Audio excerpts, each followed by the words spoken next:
اعوذ باللہ السمیع العلیم العظیم الحفیظ بوجہ الکریم وسلطانہ القدیم من الرجس الخبیث المخبث الشیطان اللعین الرجیم وقبیلہ ونفخہ ونفسہ وہمزہ بسم اللہ الرحمن الرحیم۔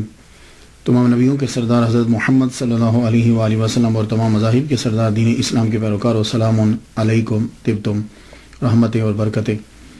السلام حضور صلی اللہ علیہ وآلہ وسلم کی ذات پر اور دنیا کے عظیم ماں باپ حضور صلی اللہ علیہ وسلم کے ماں باپ حضرت آمینہ، حضرت عبداللہ۔ بڑے عرصے کے بعد آپ سے پھر سامنا ہو رہا ہے۔ اصل میں جس ہستی پہ گفتگو کرنا چاہتا تھا اپنے آپ کو اس قابل ہی نہیں سمجھ پا رہا تھا، اتنی عظیم ہستی، لیکن پھر سمجھا کہ چلو جو کچھ میرے پاس ہے میں ان کی بارگاہ میں لے کے حاضر ہو جاتا ہوں۔ آج 32ویں مرحلے میں گفتگو داخل ہوئی۔ چونکہ میں نے امام احمد بن حنبل رحمۃ اللہ علیہ پہ گفتگو کی تھی اس سے پہلے، تو امام احمد بن حنبل جو مشہور ہوئے، میں کہتا ہوں کہ ان میں ایک عبد القادر جیلانی رحمۃ اللہ علیہ کی ہستی بھی سبب ہے۔ غوث اعظم جنہیں الغوث الاعظم جنہیں کہا جاتا ہے، قندیل نورانی، شہباز لامکانی، قندیل نورانی، الشیخ سید عبد القادر گیلانی الحسنی والحسینی رحمۃ اللہ علیہ الحنبلی۔ ان گفتگو آگے بڑھانے سے پہلے وہ جو ہمارا طریقہ ہے، ذرا نام پہ گفتگو ہو جائے۔ آپ کا جو نام بولا جاتا ہے، ویسے تو 99 نام ہیں آپ کے، صفاتی نام جو ہیں وہ بولے گئے، عقیدت ہے۔ ویسے جو لکھا جاتا ہے سید محی الدین عبد القادر گیلانی حنبلی اشعری الحسنی والحسینی رحمۃ اللہ علیہ۔ یہ وہ چیزیں جو ضروری آپ کے اس میں گرامی کے اندر آتی ہیں۔ سب سے پہلے سید ہے، یہ ہمارے معاشرے کے اندر اس کو سید بولا جاتا ہے۔ دیکھیے میں آپ لوگوں کی غلط نہیں نکالتا، لیکن بتلا دیتا ہوں کہ یہ کچھ ایسا بھی ہے۔ میں خود ہمارے جو معاشرے کے اندر جو لفظ بولا جاتا ہے ہم وہ اسے ہی اڈاپٹ کر لیتے ہیں، تو یا کے اوپر زبر بولی جاتی ہے، اکثر بول جاتے ہیں، لیکن جب میننگ خراب ہوتے ہوں تو ذرا توجہ دیا کریں، ویسے پروننسیشن جو بھی آپ بولتے جائیں۔ سید جو ہے، یہ لفظ السید، اس کی جمع اسیاد آتی ہے اور سیائد بھی آتی ہے۔ سید کا معنی ہوتا ہے سردار۔ قرآن مجید میں یہ حضرت یحییٰ علیہ السلام کے لیے یہ لفظ آیا، سیدم و حسورا، سیدم، اللہ تعالیٰ نے ان کے لیے سید کا لفظ استعمال کیا ہے۔ ایک مرتبہ حضور صلی اللہ علیہ وآلہ وسلم کو کسی شخص نے سید کہہ دیا، تو حضور صلی اللہ علیہ وسلم نے فرمایا اللہ سید، اللہ جو ہے وہ سید ہے۔ یہ ایک حدیث مبارکہ ہے۔ اس وقت ایک سچویشن ہوگی، اس کا مطلب یہ نہیں ہے کہ کسی اور کو کہنا حرام ہے۔ بعض اوقات حضور صلی اللہ علیہ وآلہ وسلم کوئی خاص آدمی کو خاص چیز سمجھانا چاہتے ہیں۔ جب حضور صلی اللہ علیہ وآلہ وسلم کو اللہ تعالیٰ نے نواسے عطا فرمائے، حضرت امام حسین، حضرت امام حسن، تو حضور صلی اللہ علیہ وسلم نے فرمایا حسن والحسین سیدہ شباب اہل الجنہ، یہ میرا بیٹا حسن اور میرا بیٹا حسین، یہ دونوں جنتی نوجوانوں کے سردار ہیں۔ یعنی کہ وہ لوگ کہ جو جوانی میں مرے، غور سے سنیے گا، وہ لوگ جو جوانی میں مریں گے اور جنتی تھے ان کے یہ سردار ہوں گے۔ یہ بات یاد رکھیے گا، کیونکہ اس لیے کہ ایک اور حدیث بھی ہے، حضرت ابوبکر صدیق رضی اللہ تعالیٰ عنہ اور حضرت عمر کے بارے میں کہا گیا کہول اہل الجنہ، یہ سید ہیں جنتی بوڑھوں کے۔ تو جنت میں بوڑھا تو کوئی ہوگا نہیں، جنت میں تو سارے لوگ جائیں گے تو 33 سال کے جوان ہوں گے۔ تو یعنی جو جنتی جوانی میں مرا ان کے سردار یہ ہوں گے، اور جو بوڑھا ان کے سردار وہ ہوں گے۔ اب کبھی حدیث سامنے آ جائے تو ذہن میں یہ رہنا چاہیے۔ تو سید جو ہے، یہ لفظ حضور صلی اللہ علیہ وآلہ وسلم نے جب یہ فرمایا کہ یہ سردار ہوں گے، تو اس دن کے بعد یہ لفظ سید جو ہے یہ حضرت بی بی فاطمہ الزہرا رضی اللہ تعالیٰ عنہا کے بچوں کے ساتھ استعمال ہونے لگا۔ شروع میں تو یہ لفظ استعمال نہیں کیا جاتا تھا، بعد میں آپ کی اولاد کے ساتھ یہ لفظ خاص ہو گیا۔ لیکن مختلف علاقوں کے اندر جو حضرت بی بی فاطمہ کی اولاد ہے ان کے لیے مختلف القاب ہیں۔ کہیں ان کو باوا کہا جاتا ہے، باوا جی، کہیں باپو کہا جاتا ہے، کہیں ان کو پکارا جاتا ہے آل نبی، اولاد علی، آل رسول، مرشد، اور عرب کے علاقوں میں سیدوں کو شریف کہا جاتا ہے. یہ جو اسیاد ہیں، سیاد ہیں، یہ انہیں شریف کہا جاتا ہے. تو عرب میں شریف امام حسن کی اولاد کو اور سید امام حسین کی اولاد کو یہ بھی کہتے ہیں مصر کی سائڈ میں. خیر بہرحال شریف جو ہے وہ ان کے لیے لفظ جو ہے وہ استعمال کیا جاتا ہے. ویسے ایک لفظ سید بھی ہے اور سید و نا بھی ہے. ویسے تو کوئی فرق نہیں ہے، لیکن نام کے ساتھ اگر سید لکھا ہو تو 99% اس سے مراد یہ ہوتا ہے کہ ان کی کاسٹ جو ہے وہ سید ہے، اور اگر سید و نا لکھا ہو تو پھر دونوں احتمال ہوتے ہیں. یہ بھی احتمال ہوتا ہے کہ وہ حضرت بی بی فاطمہ کی اولاد میں سے، اور یہ بھی احتمال ہوتا ہے کہ مریدین نے اپنے مرشد کو جو ہے وہ پکارا سیدنا کر کے، جیسے ہم تمام انبیاء کے ساتھ سیدنا. یا حضرت عمر رضی اللہ تعالیٰ عنہ جب حضرت بلال حبشی رضی اللہ تعالیٰ عنہ کو پکارتے تھے تو کہتے تھے سیدنا. تو سید اور سیدنا. ویسے تو آج کل عرب میں اگر آپ چلے جائیں تو جب لیٹر لکھتے ہیں، خط لکھتے ہیں، تو خط لکھتے ہوئے وہ سیدی لکھ دیتے ہیں شروع میں. جیسے جناب ہوتا ہے نا، عزت ماب جناب، تو سیدی لکھ دیا جاتا ہے. حضرت الغوث الاعظم جو ہیں، ان کے ساتھ جب سید آیا تو دونوں طرح سے ہوا. پیر و مرشد بھی ہے، سید و نا بھی، سید اولاد فاطمہ سے، حضرت بی بی فاطمہ کی اولاد بھی، اور ویسے بھی ہمارے سردار ہیں.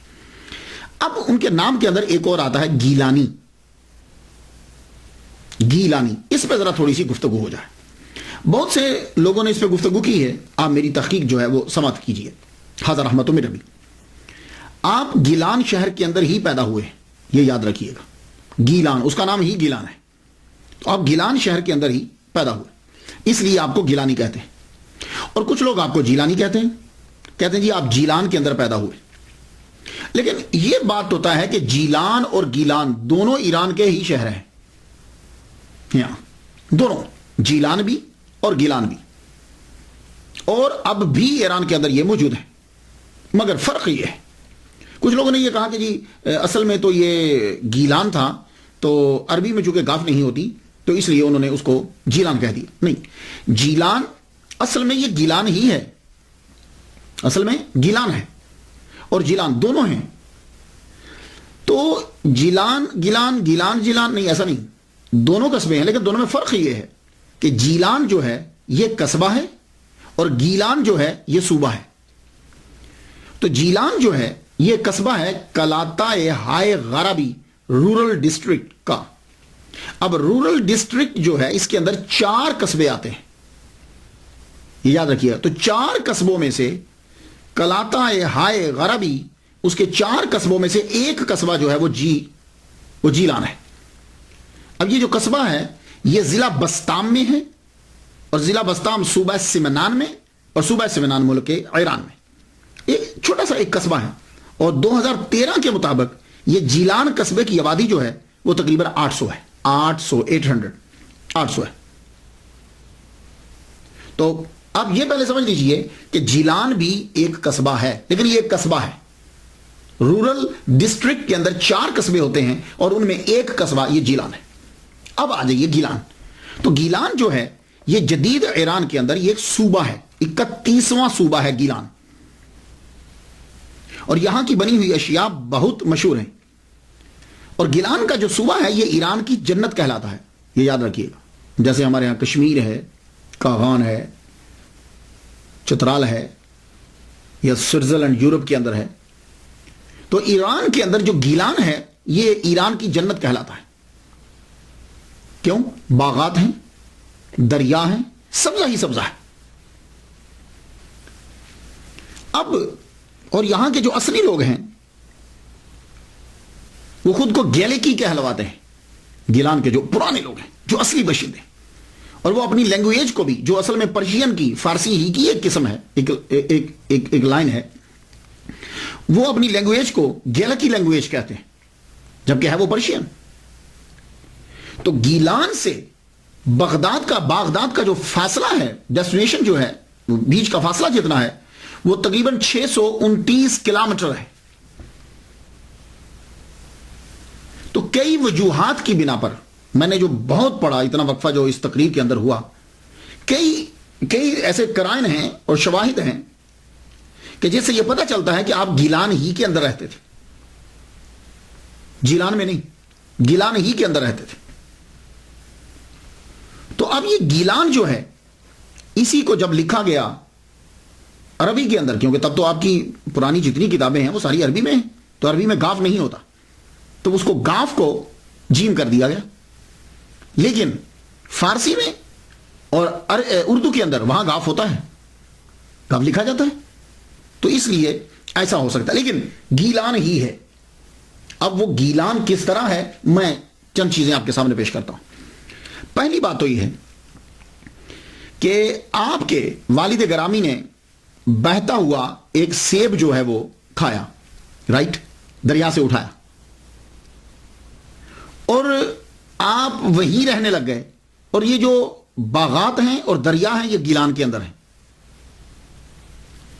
دوسری، اکثر کتابیں جب آپ پڑھتے ہیں جی، انہوں نے 400 مائل کا سفر طے کیا اور وہ بغداد پڑھنے کے لیے پہنچے، تو یہ 400 مائل جو بنتا ہے، یہ 400 مائل جو ہے یہ گیلان ہی سے بغداد بنتا ہے، اور 629 کلومیٹر اور 400 کے قریب مائل جو بن جاتا ہے۔ اور تیسری بات کہ آپ نے یہ پڑھا کہ حضرت عبداللہ سومعی رحمۃ اللہ علیہ جو الغوث الاعظم کے نانا ہیں، ان کے باغات تھے، تو یہ باغات گیلان کے اندر ہی ہے۔ چوتھی بات، کیسپین سی کا اکثر حوالہ آپ پڑھیں گے جب بھی الغوث الاعظم عبد القادر گیلانی رحمۃ اللہ علیہ کی سیرت پڑھی جاتی، کیسپین سی کا ذکر ضرور آتا ہے۔ یہ کیسپین سی بھی گیلان میں ہے۔ پھر اس کے بعد جب بھی آپ پڑھیں گے تو جودی پہاڑ کا ذکر پڑھتے ہیں، کوہ جودی، جہاں حضرت نوح علیہ السلام کی کشتی لگی تھی، تو وہ جودی پہاڑ بھی جو ہے وہ کیسپین سی گیلان کے پاس ہی ہے۔ اور پھر آپ نے ان کی سیرت میں یہ پڑھا کہ ایک بڑا سرسبز و شاداب علاقہ جو ہے وہ آپ نے لیا، وہ بھی گیلان ہی میں آپ نے لیا، اور یہی جو ہے وہ آپ کے آباء و اجداد کی جو ہے وہ قبر بھی۔ اور خواجہ معین الدین اجمیری چشتی رحمۃ اللہ علیہ نے اپنے خود سے اپنے پیسے دے کر وہاں ایک کمرہ بنوایا، اور 57 دن اس حجرے میں آپ ان کے ساتھ رہے۔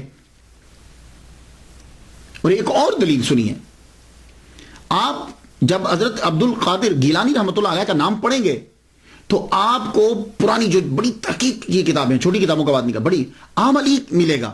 عبد القادر گیلانی عملی، یہ عملی کیا ہے؟ یہ بھی اصل میں ایک قصبہ ہے، شہر ہے، اور آپ جانتے ہیں کہ یہ کہاں ہے؟ یہ ہراز دریا کے کنارے پر واقع ہے، اور یہ بھی گیلان کے پاس ہے، اور اس دریا ہی کے گرد درخت بھی ہیں اور باغات بھی۔ تو یہ تھی جو تحقیق، اتنے دن لگے۔ تو اصل میں آپ رہتے ہیں، آپ کا گھر اور نانا یہ سب ہراز دریا کے کنارے پر ہی، اور یہ گیلان میں ہے، کیسپین سی وہیں ہے، کوہ جودی وہیں ہے، تو یہ اصل میں آپ گیلانی ہیں، اور وہیں سے 400 مائل کا سفر بنتا ہے۔ اب آ جائیے حنبلی۔ حضرت عبد القادر گیلانی رحمۃ اللہ علیہ کے ساتھ حنبلی آتا ہے۔ یہ حنبلی کیا ہے؟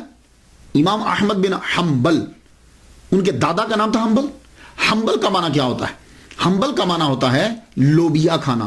لوبیا سمجھتے ہیں؟ وہ کڈنی بینز جو ہوتے ہیں، وہ گردے کی شکل کے جو ہیں، انہیں لوبیا کہتے ہیں، کڈنی بینز۔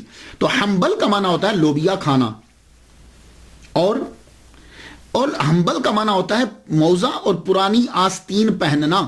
یہ اس کے میننگ بتا رہا ہوں میں آپ کو، لیکن چونکہ امام احمد بن حنبل مشہور ہوئے تو ان کے جتنے پیروکار تھے ان کی فقہ میں یا ان کے تصورات پر جو عمل کرتے تھے وہ حنبلی کہلوائے۔ تو الغوث الاعظم عبد القادر گیلانی رحمۃ اللہ علیہ حنبلی اس لیے کہلوائے کہ آپ امام احمد بن حنبل رحمۃ اللہ علیہ کے پیروکار تھے فقہ کے اندر۔ یہ بات آپ یاد رکھیے گا۔ اور امام احمد بن حنبل کے آپ پیروکار کیوں ہوئے، یہ ایک بڑا کوشچن ہے۔ عبد القادر گیلانی رحمۃ اللہ رفع اجدان کرتے تھے، یہ بات یاد رکھیے گا، آپ حنفی نہیں ہیں، تو آپ حنبلی کیوں رہے؟ اس کی ایک وجہ تو یہ ہے کہ آپ المدرسۃ النظامیہ میں پڑھتے رہے۔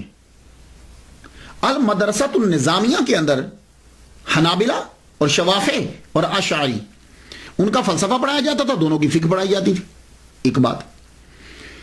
دوسری بات یہ ہے کہ آپ کے جو پیر و مرشد اور آپ کے جو استاد ہیں ابو سعید مبارک مخرمی، جس کو مخزومی پڑھتے ہیں، وہ مخزومی لفظ نہیں ہے، مخرمی رحمت اللہ علیہ جو ہے وہ بھی حنبلی ہیں. تو آپ کے پیر و مرشد بھی حنبلی ہیں، استاد بھی حنبلی ہیں، اور مدرسۃ النظامیہ میں جتنے زیادہ تر استاد جو ہے وہ حنابلہ تھے.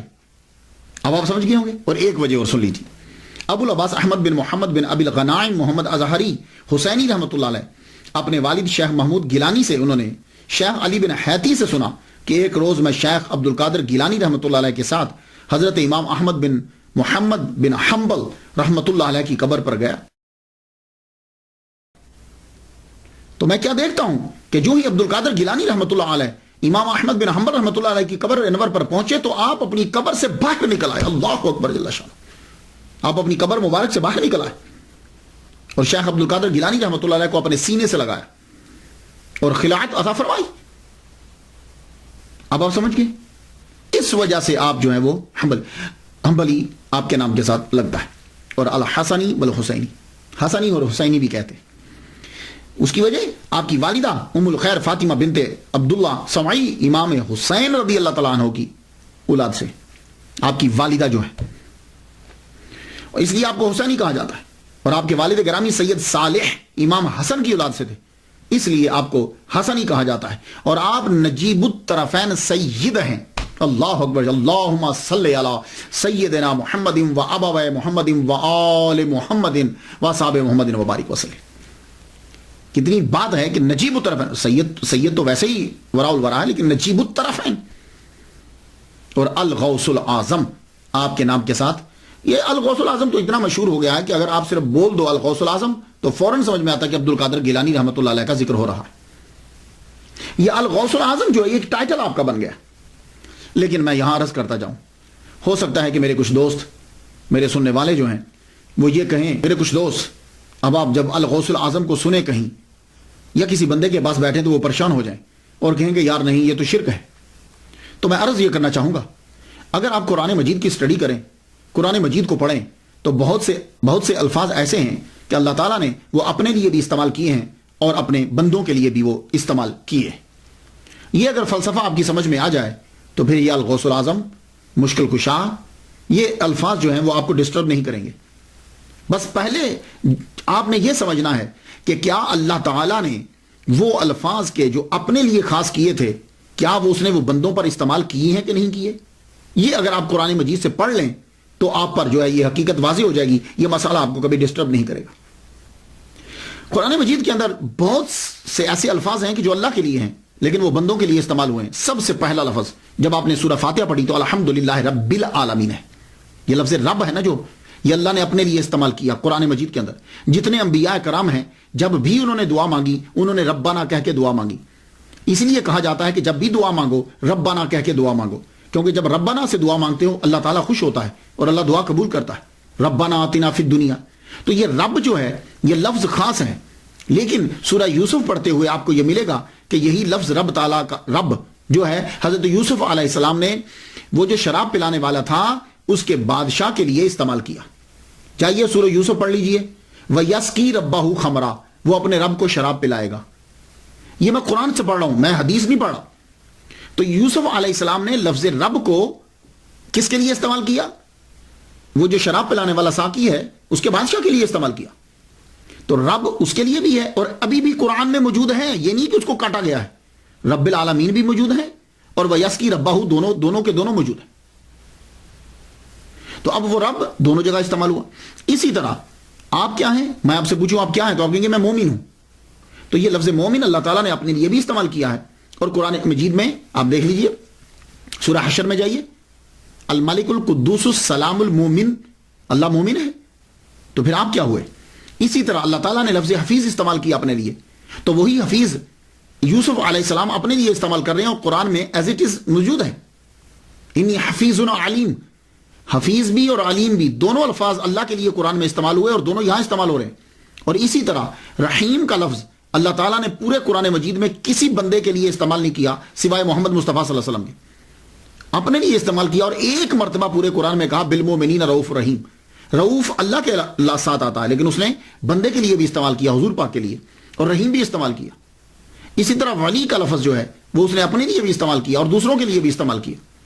تو یہ دیکھیے، ویسے اگلے کو مارنا ہو تو جو مرضی یک طرفہ ڈال دیا جائے، لیکن حقیقت یہ ہے کہ بہت سے الفاظ ایسے ہیں کہ اللہ نے اپنے لیے بھی استعمال کیے اور بندوں کے لیے بھی استعمال کیے۔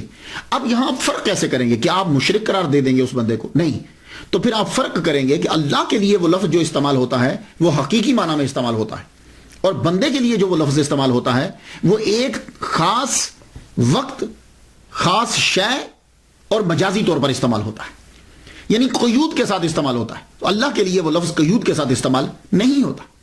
اب فرق واضح ہو گیا حقیقت اور مجاز کا۔ تو یہی سلسلہ جو ہے الغوث الاعظم ہے، یہ ٹائم ہے، قیود ہے اور مجازی طور پر ہے، یہ بات یاد رکھیے گا۔ یہ اگر فرق نہیں کریں گے تو پوری دنیا مشرک بن جائے گی، یہ بات یاد رکھیے گا۔ اب اگر الغوث الاعظم کہنے سے آدمی مشرک ہوتا ہے تو پھر حضرت ابو بکر صدیق کے ساتھ صدیق اکبر لگتا ہے، پھر آدمی صدیق اکبر کہنے سے بھی مشرک ہوگا۔ کیوں؟ اس لیے کہ قرآن مجید کے اندر اللہ تعالیٰ نے یہ کہا ہے وَمَنْ أَصْدَقُ مِنَ اللَّهِ، اللہ سے بڑھ کر کون سچا ہے؟ ٹھیک ہے، تو آپ کہہ رہے ہیں کہ ابو بکر صدیق اکبر، وہ صدیق اکبر ہیں، تو اللہ تو سب سے سچا ہے، اللہ تعالیٰ سے تو سچا کوئی نہیں، تو پھر صدیق اکبر انہیں کیوں کہا گیا؟ پھر اسی طریقے سے فرق کرنے والا تو اللہ تعالیٰ ہے حق و باطل کے درمیان، تو حضرت عمر فاروق رضی اللہ تعالیٰ عنہ کو فاروق کیوں کہتے ہیں؟ یہ بھی شرک ہوگا۔ اسی طرح اللہ قرآن میں کہتا ہے کہ ان اللہ غنی وانتم الفقراء، اللہ غنی ہے اور تم فقیر ہو، تو آپ پھر لوگ سب عثمان غنی عثمان غنی کیوں کہتے ہیں؟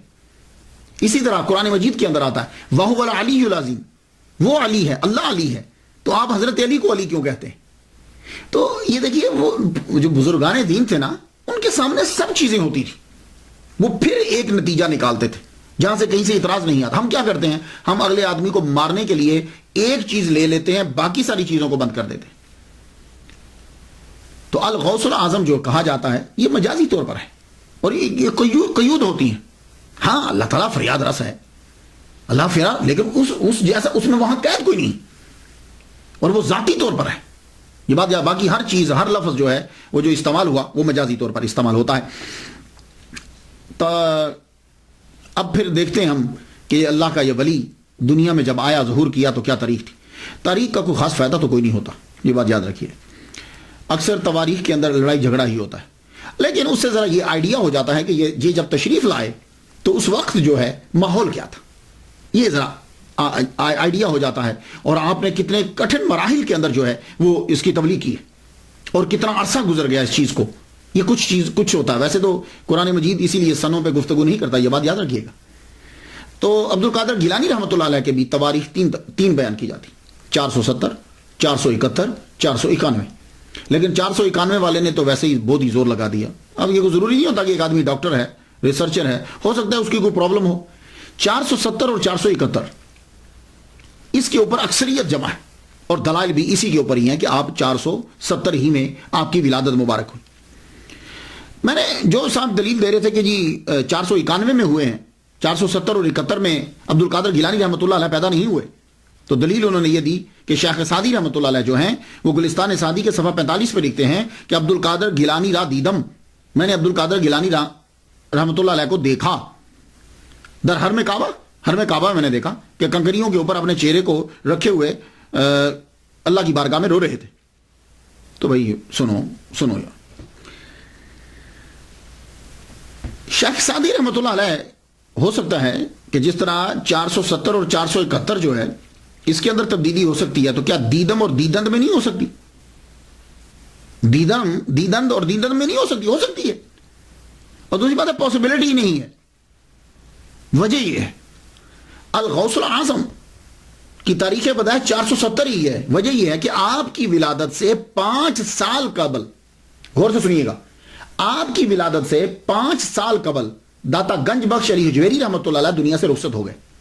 یہ باتیں سننے والی ہوتی ہیں، اس پہ بہت۔ عبد القادر گیلانی رحمۃ اللہ علیہ 470 ہی میں پیدا ہوئے۔ وہ کیسے؟ کہ آپ کی ولادت سے 5 سال قبل جو ہیں وہ داتا گنج بخش علی حجویری رحمۃ اللہ علیہ دنیا سے رخصت ہو گئے۔ اور یہ تبھی ہو سکتا ہے، اور اب عبد القادر داتا گنج بخش علی حجویری رحمۃ اللہ علیہ جو ہے ان کا وصال 465 ہجری میں ہوا ہے. تو یہ 5 سال تبھی بن سکتے ہیں جب عبد القادر گیلانی رحمۃ اللہ علیہ 470 میں پیدا ہو. سن لیا آپ نے؟ یہ ہزار احمد تو میرا بھی، میں نے اس پہ بہت ریسرچ کی، کیونکہ ایک بہت بڑے ڈاکٹر صاحب تو انہوں نے اتنی موٹی کتاب لکھ دی کہ نہیں 491 میں ہوئے، 470 ہی ہے. اور 5 سال کے بعد آپ جو ہیں وہ پیدا ہوئے ان کی رخصت سے، اور وہ 465 میں ہے، تو یہ 470 تک بنے گا. خاندان جو ہے عبد القادر گیلانی رحمۃ اللہ علیہ کا خاندان، عظیم خاندان، سادات کا خاندان، اللہ اکبر، اس خاندان کو سلام. نجیب الطرفین سید، اور کردار کی کمال تک پہنچے ہوئے، ماں باپ بھائی نانا، اللہ اکبر جل شانہ. الغوث العظم کا نانا سید عبداللہ سومئی رحمۃ اللہ علیہ حسینی سید، اور آپ کے والد گرامی سید ابو صالح موسیٰ رحمۃ اللہ علیہ یہ حسنی سید ہے. ان کی شادی کا واقعہ بھی بڑا عجیب ہے. حضرت سید ابو صالح موسیٰ رحمۃ اللہ علیہ آپ گیلان میں رہتے تھے، اور گیلان میں سبزہ ہی سبزہ ہے، باغات ہیں، دریا، پہاڑ، بہت خوبصورت منظر ہے، کبھی آپ جائیے. تو اب ایسے علاقے کے اندر ایک ینگ آدمی کو کیسے بچنا ہے؟ تو اس کے لیے بہترین طریقہ یہ ہے کہ وہ روزے رکھے. اس لیے جوان آدمی کے لیے روزے رکھنے کا کہا گیا. اور آپ نے کبھی غور کیا 13 14 15 13 14 15 چاند کی روزے رکھنے کو حضور نے بولا؟ کیوں؟ چاند عروج پہ ہوتا ہے، اور جب چاند عروج پہ ہوتا ہے تو پھر پانی جو ہے وہ اچھلتا ہے. کبھی آپ جائیے سمندر پہ دیکھیے، اس کی وجہ سے انسان کے اندر کا بھی جو ہے وہ بھی جوش مارتا ہے. تو ان دنوں میں روزہ رکھنے کو کہا گیا. اور آپ نے دیکھا کہ جتنے بڑے بڑے ہوٹل ہیں مہنگے، جو بڑی بڑی یہ عمارتیں بنتی ہیں، وہ سمندر کے کنارے پہ بناتے ہیں. ایک ویو آتا ہے، وہاں لوگ عیاشی کے لیے جاتے ہیں. تو جہاں سبزہ ہوگا، دریا ہوں گے، پانی ہوگا، تو وہاں کنٹرول کیسے کرے آدمی اپنے اوپر؟ تو بہترین طریقہ روزہ ہے. تو حضرت سید ابو صالح موسیٰ جوانی میں روزے رکھ رہے ہیں. تو روزہ رکھتے ہوئے آپ چل رہے ہیں ایک دریا کے ساتھ ساتھ. میری بڑی کوشش تھی بچپن سے میں تلاش کروں کہ یہ دریا کون سا ہے کہ جس دریا کے کنارے آپ چل رہے ہیں. تو جب میری ریسرچ یہ ہے کہ وہ دریا جو ہے وہ ہراز ریور ہے، یہ گیلان کے اندر ہے. اور اگر آپ اس دریا کو جا کر دیکھیں تو یہ دریا اب بھی گلیوں محلوں سے گزرتا ہوا نظر آتا ہے. اس کی مثال میں آپ کو دیتا ہوں.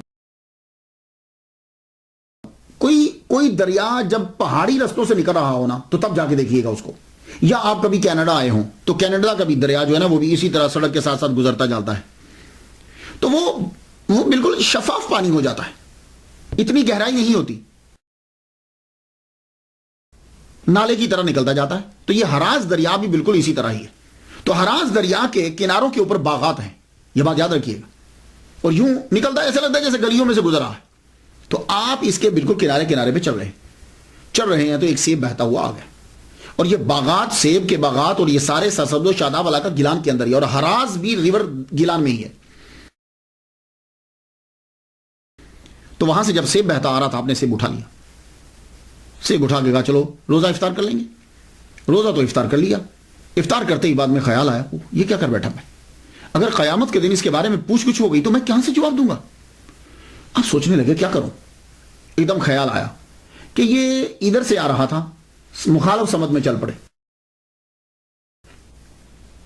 جدھر سے وہ آ رہا تھا سیب، تو اب جب وہ چل پڑے تو ایک جگہ پہ پہنچے. ابھی بھی آپ جا کے دیکھیں تو ہراز ریور کے گرد میں باغات اور شاخیں اور درخت آپ کو نظر آئیں گے. تو یوں ایک سیبوں کا باغ ہے، اور اس ایک درخت کی شاخ جو ہے وہ یوں ہراز ریور کے یوں جھکی ہوئی ہے. آپ سمجھ گئے کہ یہیں کا گر کے گیا ہے. آپ کھڑے ہو گئے، دروازہ کھٹکھٹایا، اندر سے ملازم آیا. جی آپ کو کس سے ملنا ہے؟ کہا مجھے اس باغ کے مالک سے ملنا ہے. کیوں خیریت ہے؟ کہا سیب کھا لیا اس باغ کا تو معافی مانگنے آیا. ملازم کی بھی عمر گزر چکی تھی، نوجوان کا چہرہ دیکھتے ہوئے اچھا حیران ہوتا ہوا واپس چلا گیا. جا کے اندر مالک کو بتایا، مالک باہر ایک نوجوان آیا ہے، ہمارے باغ کا کہیں سیب گر گیا تھا دریا میں، کہتا ہے کہ مجھے معاف کروانا ہے۔ آپ بھی مسکرائے، کہا کہ اچھا۔ آپ آئے دروازے پہ، دروازہ کھولا، سب سے پہلے لڑکے کو یوں سر سے لے کے پاؤں تک اسے دیکھا، دیکھے پوچھنے کہ تمہارا نام کیا ہے؟ کہا میرا نام جو ہے وہ سید ابو صالح موسیٰ، امام حسن کی اولاد سے ہوں۔ تو کیا کہہ رہے تھے تم؟ کہنے لگے حضور میں نے آپ کے دریا کا، یہ آپ کے باغ کا سیب جو ہے وہ بہ رہا تھا، میں نے اٹھا کے کھا لیا ہے، معافی مانگنے کے لیے آیا، اور چونکہ میں تندرست ہوں اس لیے لفظوں سے معاف نہ کیجیے، مجھے کچھ کام کہیے میں وہ کر دوں تاکہ میرا جرم معاف ہو جائے۔ دیکھ رہے کہ یعنی صرف لفظوں سے مت بولیے، کیونکہ میں تندرست ہوں، میں کام کر سکتا ہوں، سزا دیجیے۔ تھوڑی دیر سوچتے رہے، کہنے لگے اچھا 2 شرطیں، پہلے ایک پوری کرو، جب ایک پوری ہوگی تو دوسری بتاؤں گا۔ کہنے لگے اچھا بتائیے پہلی کیا ہے؟ کہنے لگے تیرے سیب کا جرم معاف کرنے کے لیے پہلی شرط یہ ہے کہ تم 8 سال یہاں کام کرو۔ اب ایک کتاب میں نے 1 ماہ بھی پڑھا ہے، لیکن یہ مدت مجھے لگی نہیں، 8 سال یا 12 سال، اور باقی دوسری شرط کو دیکھتے ہوئے یہ 8 سال کی مدت جو ہے یہ مجھے ذہن میں آتی، دل کو لگتی ہے۔ 8 سال تک ایک سیب کے بدلے میں تم میرے باغات کی رکھوالی کرو گے، کیونکہ حضرت سید عبداللہ صومعی رحمۃ اللہ علیہ ٹھیک ٹھاک امیر آدمی تھے، آپ کے باغات تھے، کھیت تھے، آپ کے روحانی سلسلہ بھی چلتا تھا آپ کا۔ کہا تو میرے باغات کی رکھوالی کرو گے، تو آپ نے کہا کہ تو پھر تمہیں دوسری شرط بتائیں گے۔ اللہ اکبر جل شانہ، 8 سال تک آپ نے ان کے باغات کی رکھوالی کی۔ ایک سیب کتنے کا ہوگا؟ 8 سال کے بعد آپ حاضر ہوئے، حضور میرے 8 سال پورے ہو گئے۔ کہا ہاں بہت اچھا کام کیا تم نے، یہ اصل میں 8 سال کے اندر تربیت کر دی، پوری کی پوری تربیت کر دی۔ کہنے لگے بہت اچھا کام کیا تم نے، اب دوسری شرط ہے، لیکن سنو اگر یہ شرط پوری نہ ہوئی تو پہلی ضائع۔ کہنے لگے حضور بولیے۔ کہا سنو غور سے سنو، دوسری شرط یہ ہے کہ میری ایک لڑکی ہے، اس سے تمہیں شادی کرنا ہے، اور غور سے سنو وہ ایک طرح سے اندھی ہے، بہری ہے، لولی ہے، لنگڑی ہے، گونگی ہے۔ یہ لفظ ایک طرح سے سنیں، لیکن جب آدمی بولتا ہے تو آدمی کا دھیان بڑی چیز پر ہوتا ہے، وہ بیچ کے لفظوں میں سے نکل جاتا ہے۔ آپ نے بڑی تیزی سے فرما دیا ایک طرح سے گونگی ہے، اندھی ہے، لولی ہے، لنگڑی، تمہیں شادی کرنا ہے اسے۔ کہا جی پھر میرا یہ جرم معاف ہو جائے گا؟ آپ نے فرمایا ہاں پھر ہم معاف کر دیں گے۔ اللہ اکبر جل شانہ۔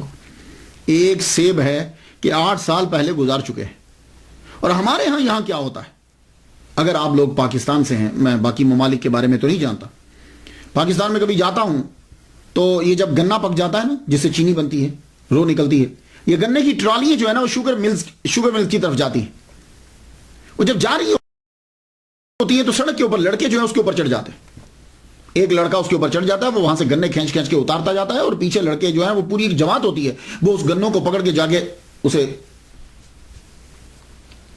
اسی طریقے سے اگر آپ گاؤں میں چلے جائیں، گاؤں میں لوگ رات کو جاتے ہیں، اگر وہاں سبزی کی فصل ہے، کھیت ہیں، سبزیاں اگائی کسی نے، یہ کوئی چیز اگائی ہے، تو وہ وہاں بیٹھیں گے رفع حاجت کے لیے، لیکن وہاں سے جو ہے نا وہ اگر وہاں شلجم ہے، کوئی اور چیز ہے، اسے اکھیڑتے جائیں گے اور چوری کر کے لے کے گھر جا کے پکا دیں گے۔ اور بعض جگہوں میں تو ایسا ہوتا ہے کہ جب آدمی سو جاتے ہیں رات کے 2 بجے یا 3 بجے، کہ جس وقت اٹھ کر آدمی تہجد کے لیے اٹھتا ہے، عبادت کرتا ہے، تو لوگ کیا کرتے ہیں کہ وہاں کھیت سے چارہ کاٹ لیتے، چارہ کاٹ کے آگے اپنے جانوروں کو ڈال دیتے، اور اس کے بعد پھر فجر کی نماز باجماعت ادا کی جاتی۔ تو یعنی یہاں یہ ہے کہ چارہ اور سبزی، ویجیٹیبلز اور گنے یہ لے لیے جاتے، لیکن الغوث العظم عبد القادر گیلانی رحمۃ اللہ کے والد گرامی نے ایک سیب لیا اور 8 سال تک پہلے تو ملازمت کی، اور اب تیار ہو گئے ایسی لڑکی کے ساتھ پوری زندگی گزارنے میں کہ جن کے والد کہہ رہے ہیں کہ وہ ایک طرح سے اندھی ہے، لولی ہے، لنگڑی ہے۔ ہم نے فرمایا ٹھیک ہے، اگر جرم معاف ہوتا ہے تو میں ریڈی ہوں۔ نکاح ہو گیا، نکاح پڑھا دیا گیا۔ اب جب نکاح ہو جاتا ہے تو شاید ظاہر ہے کہ آپ کمرے میں گئے، جو ہی کمرے میں گئے، اب نکاح تو ہو گیا، کمرے میں جب گئے تو انٹر ہوئے آپ، تو سامنے آپ کی زوجہ محترمہ جو ہے وہ کھڑی، آپ نے پہلی نظر جب ڈالی تو پہلی نظر اتنی خوبصورت، اللہ اکبر جل شانہ، اب دوسری منع ہوتی، اب نے ایک دم سے منہ پھیرا اور پھیرنے لگے تو پیچھے سے آواز آئی، آپ میرے خامد ہیں، رکیے، آپ کا یہ نام ہے۔ آپ نے فرمایا اس کا مطلب ہے کہ یہ دیکھ بھی سکتی ہے اور آواز بھی آ رہی، بول بھی سکتی ہے۔ ایک دم سے جب یہ تیزی سے دوڑے، دروازے سے نکلے تو آگے ہی حضرت عبداللہ سمعی رحمۃ اللہ علیہ کھڑے تھے۔ لگتا ہے کہ ان کو معلوم تھا کہ یہ ضرور ہوگا، آپ ان سے ٹکراتے بچ گئے۔ میں بیٹے کیا ہوا؟ کہ حضور آپ نے تو فرمایا تھا کہ وہ ٹانگیں نہیں ہیں تو کھڑی تھی وہ تو، اور بازو بھی، میری نظر پڑی بازو بھی ہیں، اور آپ نے کہا تھا کہ وہ اندھی ہیں، تو مجھے دیکھا ہے انہوں نے، اگر دیکھتی نہیں تو آواز کیسے آتی، اور گونگی بھی نہیں ہے، مجھے آواز دی انہوں نے۔ آپ نے فرمایا بیٹے جب میں بات کر رہا تھا تو میں نے جھوٹ نہیں بولا تھا، میں نے کہا تھا ایک طرح سے، تم نے ایک طرح پہ دھیان نہیں دیا۔ اور سن، میں نے اسے کیوں کہا تھا کہ گونگی ہے؟ آج تک میری بیٹی نے کسی غیر محرم سے بات نہیں کی، آج تک میری بیٹی نے کسی غیر محرم کی بات کو سنا بھی نہیں ہے، آج تک میری بیٹی نے کسی غیر محرم کو دیکھا بھی نہیں ہے، آج تک میری بیٹی نے کسی غیر محرم کو چھوا بھی نہیں ہے، اور آج تک میری بیٹی کسی غیر محرم کے گھر میں پاؤں سے چل کے بھی نہیں گئی۔ اللہ اکبر جل شانہ۔ آپ نے فرمایا یہ تیری ہی بیوی ہے، میں نے تیرا ہی نکاح اس کے ساتھ پڑھا ہے۔ اب آپ جتنے بھی سن رہے ہو، پوری دنیا میں میرا لیکچر سنا جاتا، آپ مجھے بتا دو، موسیٰ جنگی دوست جیسا باپ ہے، فاطمہ جیسی ماں ہے، تو بیٹا عبد القادر گیلانی رحمۃ اللہ علیہ کیوں نہیں پیدا ہو؟ شادی ہو گئی۔ اب یہاں میں تلاش کرتا ہوں تو کتب میں مجھے نہیں ملتا کہ وہ شادی کے بعد وہیں رہے یا کہیں اور رخصت ہو گئے، لیکن میں نے جتنا پڑھا ہے اور باتوں سے اندازہ مجھے یہی ہوتا ہے کہ آپ وہاں سے گئے نہیں۔ ہاں، آپ کے نانا جو ہیں، الغوث الاعظم کے نانا جو ہیں، انہوں نے مکان علیحدہ لے دیا، یہ ہے، رہے وہیں، اسی علاقے میں آپ رہے، کیونکہ بات کی جو چیزیں اس بات پر دال ہیں کہ آپ اپنے نانا، آپ وہی رہے، سسر کے پاس ہی رہے۔ 60 سال جب عمر ہو گئی تو اللہ تعالیٰ نے احسان کیا، الغوث الاعظم کی ولادت ہوئی، اور یہ بھی بہت بڑی کرامت ہے۔ 60 سال کی عمر کے اندر بچے کی ولادت ایک ناممکن سی بات ہوتی ہے، یعنی مشکلات میں آ جاتا ہے، اور آپ کی یہ کرامت ہے کہ جب آپ کی 60 سال عمر ہوئی تو اللہ تعالیٰ نے آپ کو بیٹا عطا کیا، اور وہ بیٹا کون ہے؟ وہ بیٹا دنیا میں مشہور ہوا، الغوث الاعظم شیخ سید عبد القادر گیلانی رحمۃ اللہ علیہ۔ 470 ہجری کے اندر 1 رمضان المبارک کو آپ پیدا ہوئے۔ پورے رمضان المبارک میں صبح سے لے کے شام تک آپ دودھ نہیں پیتے۔ یہ تقوینی ولی ہونے کی نشانی کہ آپ پیدائشی ولی ہیں۔ آپ نے 17 سال گیلان میں گزارے، اللہ اکبر جل جلالہ۔ آپ کی عمر 11 سال ہوئی تو آپ کے والد گرامی سید ابو صالح موسیٰ رحمۃ اللہ علیہ کا وصال ہو گیا۔ 481 ہجری میں آپ کا وصال ہوا اور آپ کو گیلان میں ہی دفنا دیا گیا، وہیں آپ کی قبر ہے، گیلان کے اندر۔ تو 11 سال کی عمر میں یتیم ہو گئے۔ اب 11 سے 18 سال تک عبد القادر گیلانی رحمۃ اللہ علیہ گیلان کے اندر ہی رہے۔ کیوں؟ والدہ بوڑھی ہے، پڑھنے کے لیے جاتے ہیں، حفظ تو والدہ محترمہ نے کروا دیا، نانا سے بھی ملاقات ہوتی ہے، باپ نے بھی پرورش کی، 11 سال تک تو تینوں کر رہے، 11 کے بعد ایک کم ہو گیا۔ آپ مکتب میں بھی پڑھنے کے لیے جاتے ہیں، اور فارسی زبان آپ کی مادری ہے، مکتب میں پڑھنے کے لیے جاتے ہیں۔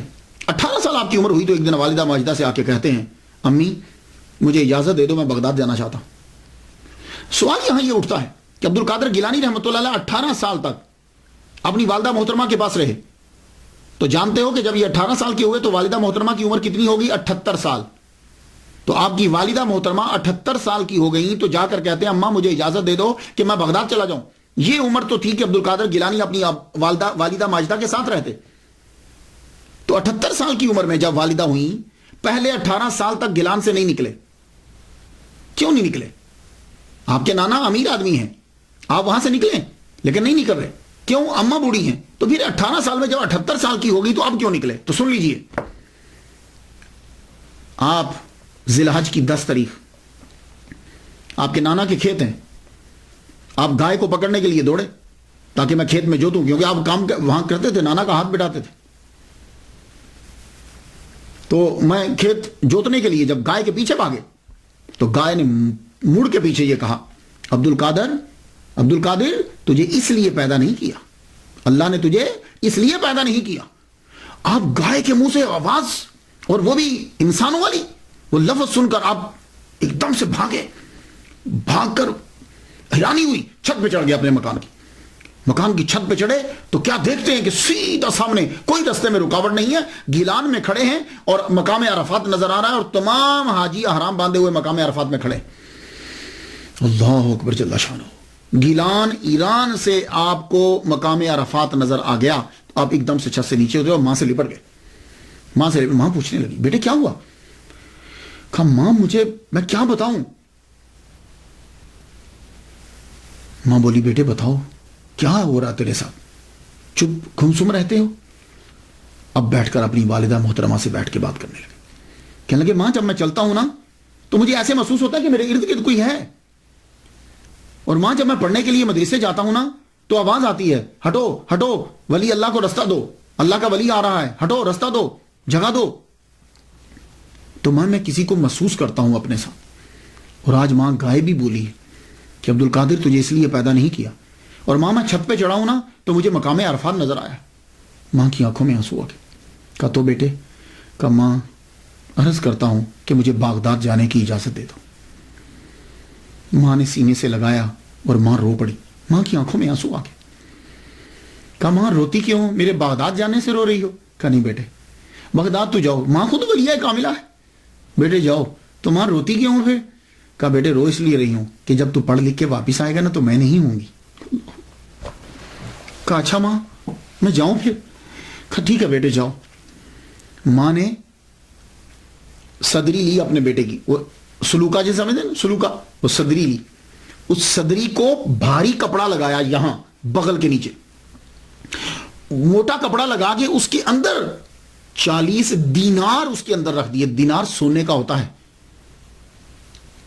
وہ دینار ایک لمبے سفر کے لیے 40 دینار انف کافی ہوتے ہیں، تو آپ نے یہاں رکھ دیے اور بیٹے کو صدری پہنا دی، اور پہنانے کے بعد کہا جا بیٹے اب چلا جاؤ، جا کے بغداد پڑھ، بڑا عالم بن۔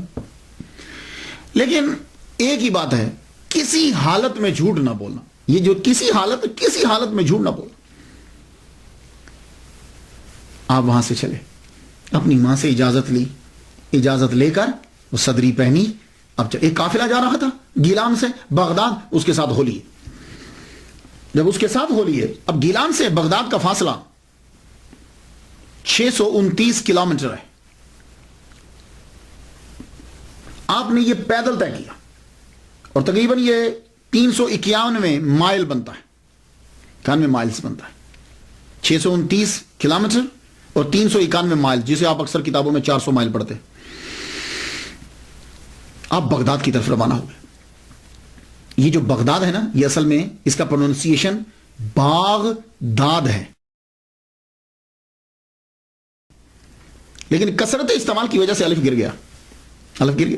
جیسے پاکستان کے اندر اس کے دارالحکومت کو کہتے ہیں اسلام آباد، اصل میں وہ لفظ اسلام آباد ہے، لیکن کثرت استعمال کی وجہ سے اسلام آباد۔ جیسے وہ فیصل آباد کہتے ہیں، یہ فیصل آباد ہے، اسے فیصل آباد بولتے ہیں۔ تو یہ باغداد تھا، الف گر گیا، کثرت استعمال کی وجہ سے بغداد ہو گیا۔ یہ بغداد جو ہے، اس کی بنیاد، یہ بغداد کا معنی کیا ہے؟ کہتے ہیں کہ یہ فارسی 2 لفظوں کا مرکب ہے، باغ اور داد۔ باغ کہتے ہیں گارڈن کو، داد کہتے ہیں فیر کو، یعنی فیر گارڈن۔ اور کچھ نے یہ کہا کہ باغ اصل میں ایک دیوتا کا نام ہے، اور داد میں نے ہوتا ہے دینا، تو باغ داد گاڈ گفٹڈ، یعنی دیوتا نے دیا۔ خیر جو بھی ہو، اس شہر کی بنیاد عباسی خلیفہ منصور کے کہنے پر رکھا گیا۔ 30 جولائی 762 عیسوی میں اس کی بنیاد رکھی گئی۔ اس شہر کو شہرت کی بلندیوں تک پہنچانے والے عباسی خلفاء ہیں۔ اس شہر میں ہاؤس آف حکمت کے نام سے پوری دنیا کی سب سے بڑی لائبریری اس کے اندر تھی، ہاؤس آف وزڈم، یہ لائبریری کا نام تھا۔ سب سے بڑی لائبریری ہماری ہوتی تھی، دنیا سے کتابوں کے تمام زبانوں کے تراجم کر کر کے اس کے اندر لائبریری میں کتابیں رکھی جاتی۔ اور آج بھی عرب دنیا کا یہ دوسرا بڑا شہر ہے، پہلا قاہرہ ہے اور دوسرا یہ ہے عرب دنیا کا، اور اس کی آبادی 72 لاکھ 16,000 اس کی آبادی ہے. اب آپ بغداد کی طرف روانہ ہوئے تو اگر آج کے نقشے میں آپ دیکھیں نا تو گیلان سے بغداد جو ہے وہ راؤٹ تھوڑا سا چینج ہو, جسے روٹ بولتے ہیں, راؤٹ جو ہے وہ تھوڑا سا چینج ہے. پہلے اب تو بالکل سیدھی لائن یوں کھنچتی ہے نا, تو پہلے کیا تھا کہ جب یہ گیلان سے یوں چلتے تھے تو ایسے ہو کر پھر ایسے ہو کر آتے تھے. تو جب آپ گیلان سے یوں سیدھا چلے تو اس طرح سے, اب پتہ نہیں کیا راؤٹ تھا, میں اتنا پرانا مجھے معلوم نہیں ہے. تو کیونکہ میں نے یہ دیکھا ہے کہ ہمدان جو ہے وہ سائڈ پر ہے تھوڑا سا, اور جب عبد القادر گیلانی رحمۃ اللہ علیہ چلے تھے تو تب آپ ہمدان سے ہو کر پھر چلے تھے. تو ہمدان سے ہو کر جب ترنگ کے ویرانے میں پہنچے تو اس وقت 60 ڈاکوؤں نے ایک دم سے اس پورے قافلے کے اوپر حملہ کر دیا. ان قافلوں کے سردار کا نام تھا احمد بدوی. جب انہوں نے قافلے پر حملہ کیا تو وہ راہزن جو ہیں, ڈاکو جو ہے, وہ دیکھتے تھے فیملی کس کی ہے, فیملی پر حملہ کرتے تھے. کیوں؟ اس لیے کہ جن کے ساتھ عورتیں ہوں گی زیور ضرور ہوگا. پھر وہ حملہ کرتے تھے کہ سامان زیادہ لدا ہوا کس کے پاس ہے, کیونکہ جس کے پاس زیادہ جانور ہوں گے, زیادہ سامان ہوگا, وہ تاجر ہوگا, اس کے پاس بھی مال ہوگا. اکیلے آدمی پر توجہ کم دیتے تھے وہ. تو جب وہ ڈاکو جو ہیں فیملی والوں کو لوٹنے لگے تو عبد القادر گیلانی رحمۃ اللہ علیہ بھی کھڑے ہوئے ہیں. ایک پار سے گزرا, اکیلا کھڑا کیا توجہ دے گا, کیونکہ اس کو پتا ہے اکیلے آدمی کے پاس کتنا ہوگا, اور آپ کے پاس تھا بھی کچھ نہیں, نہ سواری ہے اور کچھ ہاتھ میں پکڑا ہوا بھی نہیں. اب تیرے پاس بھی کچھ ہے یا ویسے ہی کھڑے ہوئے ہو؟ ہاں ہاں میں قافلے کے ساتھ ہوں, میرے پاس بھی ہیں 40 دینار. وہ ہنستا ہوا گزر گیا, پاس سے ہنستا ہوا گزر گیا. اب جب سارے قافلے کو لوٹ لیا گیا, بھائی کوئی بچا ہے, کوئی قافلے میں اور بھی ہے, آپ وہاں کھڑے ہوئے دیکھ رہے تھے. آپ کے پاس اب سردار آیا, آ کے پوچھتا ہے کاکا تیرے پاس بھی کچھ ہے؟ کہنے لگے ہاں ہے. بڑے حیران ہوئے یار, کیونکہ نارملی آدمی پولیس اور چور ان کے سامنے سچ نہیں بولتا, بندہ بہت کم بولتا ہے سچ, پہلی دفعہ سچ نہیں بولے گا. تفتیش ہوگی, تحقیق ہوگی تو شاید سچ ظاہر ہو جائے. تو اس نے جب پوچھا کہ کیا تمہارے پاس بھی کچھ ہے, تو ہم کہنے لگے ہاں ہے. کہنے لگا کہاں ہے؟ اچھا ٹھہر رک بتاتا ہوں. آپ نے اپنی صدری اتاری, صدری اتار کے آپ نے یہاں سے اتنا موٹا کپڑا پہلے پھاڑا, کپڑا پھاڑ کے اندر سے 40 دینار نکالے. اور کوئی آدمی صدری اتار کر جانچنے بھی لگ جاتا, تلاشنے بھی لگ جاتا تو بھی نہ پا سکتا 40 دینار کو. اس طرح آپ کی والدہ محترمہ نے چھپا کر موٹے کپڑے میں رکھ دیے تھے, بنا بتائے چور بھی اس کو نہیں نکال سکتا تھا. آپ نے اس کو پھاڑ کے اس کے سامنے 40 دینار رکھ دیے. احمد بدوی نیچے اتر آیا, کہنے لگا کاکا لڑکے ایک بات تو بتا یار, یہ تو میں بھی ڈھونڈتا تو میں تلاش نہ کر پاتا, کیونکہ اب دیکھو نا ایک آدمی اس طرح کھڑا ہے تو پیسے یہاں ہوں تو کیسے تلاشیں گے, ہاں جیب میں ہو تو کوئی دیکھ سکتا ہے, تم نہ بتاتے تو ہم نہیں تلاش سکتے تھے, تو یہ تم نے چھپایا کیوں نہیں؟ عبد القادر گیلانی رحمۃ اللہ علیہ فرمانے لگے میری اماں نے مجھے کہا تھا, والدہ محترمہ نے کہا تھا بیٹے کسی حالت میں جھوٹ نہیں بولنا. اوئے ہوئے یہ جملہ آپ کے منہ مبارک سے نکل کے جب ہوا کے دوش پہ آیا, اور ہوا کے دوش سے جب احمد بدوی کے کانوں تک گیا, ایک دم سے وہ چیخ اٹھا اور اعلان کرنے لگا, کہنے لگا سب سامان سب کا واپس کر دو, سب لوگوں کا سامان واپس کر دو. سارے راہزن پریشان ہو گئے, ہوا کیا؟ کہ سب کا سامان جو ہے وہ واپس کر دو. کیوں حضور؟ کہنے لگا یار بس اس لڑکے کو دیکھو, یہ اپنی ماں سے کیا ہوا وعدہ نہیں بھولا, اور احمد بدوی اپنے اللہ سے کیا ہوا وعدہ بھول گیا. نیچے اترا, عبد القادر گیلانی رحمۃ اللہ کے ہاتھ چومے, کہا لڑکے تو نے مجھے رستہ دکھا دیا. اس قدر اس کے اوپر وحشت طاری ہوئی, رات کے سناٹے میں روتا ہوا نکل گیا جنگلوں کی طرف, پھر نہیں پتا چلا کہ کہاں ہوا. عبد القادر گیلانی رحمۃ اللہ علیہ کو 40 دینار واپس کر دیے گئے. اب یہاں ذرا سنو, عبد القادر گیلانی رحمۃ اللہ علیہ بغداد میں پہنچے, سب سے پہلے آپ نے وہ 40 دینار فقیروں میں تقسیم کر دیے. سنو یہ ہیں 11ویں والے. تو عبد القادر گیلانی رحمۃ اللہ علیہ نے وہ 40 دینار سب سے پہلے فقیروں کو تقسیم کر دیے, اس کے بعد خالی. لو اس کے بعد خالی, اب اپنے پاس کچھ بھی نہیں ہے. آپ کے نانا سید عبداللہ سومائی رحمۃ اللہ علیہ کہ کوئی جان پہچان والے بغداد کے اندر تھے, ان کے پاس آپ پہنچے. اس میں مختلف روایات ہیں, لیکن میں تسلسل کے ساتھ جو بات کرنا چاہتا ہوں وہ سماعت کیجیے. انہوں نے آپ کو بتلایا کہ دیکھو یہاں 2 مدرسے ہیں بغداد کے اندر اس وقت بڑے, ایک المدرسۃ النظامیہ ہے اور ایک المدرسہ احناف ہے. بتاؤ کس میں داخل ہونا چاہتے ہو؟ حضرت عبداللہ سومئی رحمۃ اللہ علیہ کے مریدین بھی بڑے تھے اور آپ خود بھی ٹھیک ٹھاک تھے. حضرت عبد القادر گیلانی رحمۃ اللہ فرمایا میں المدرسۃ النظامیہ میں داخل ہونا چاہتا ہوں. آپ نے المدرسۃ النظامیہ میں داخلہ کیوں لیا؟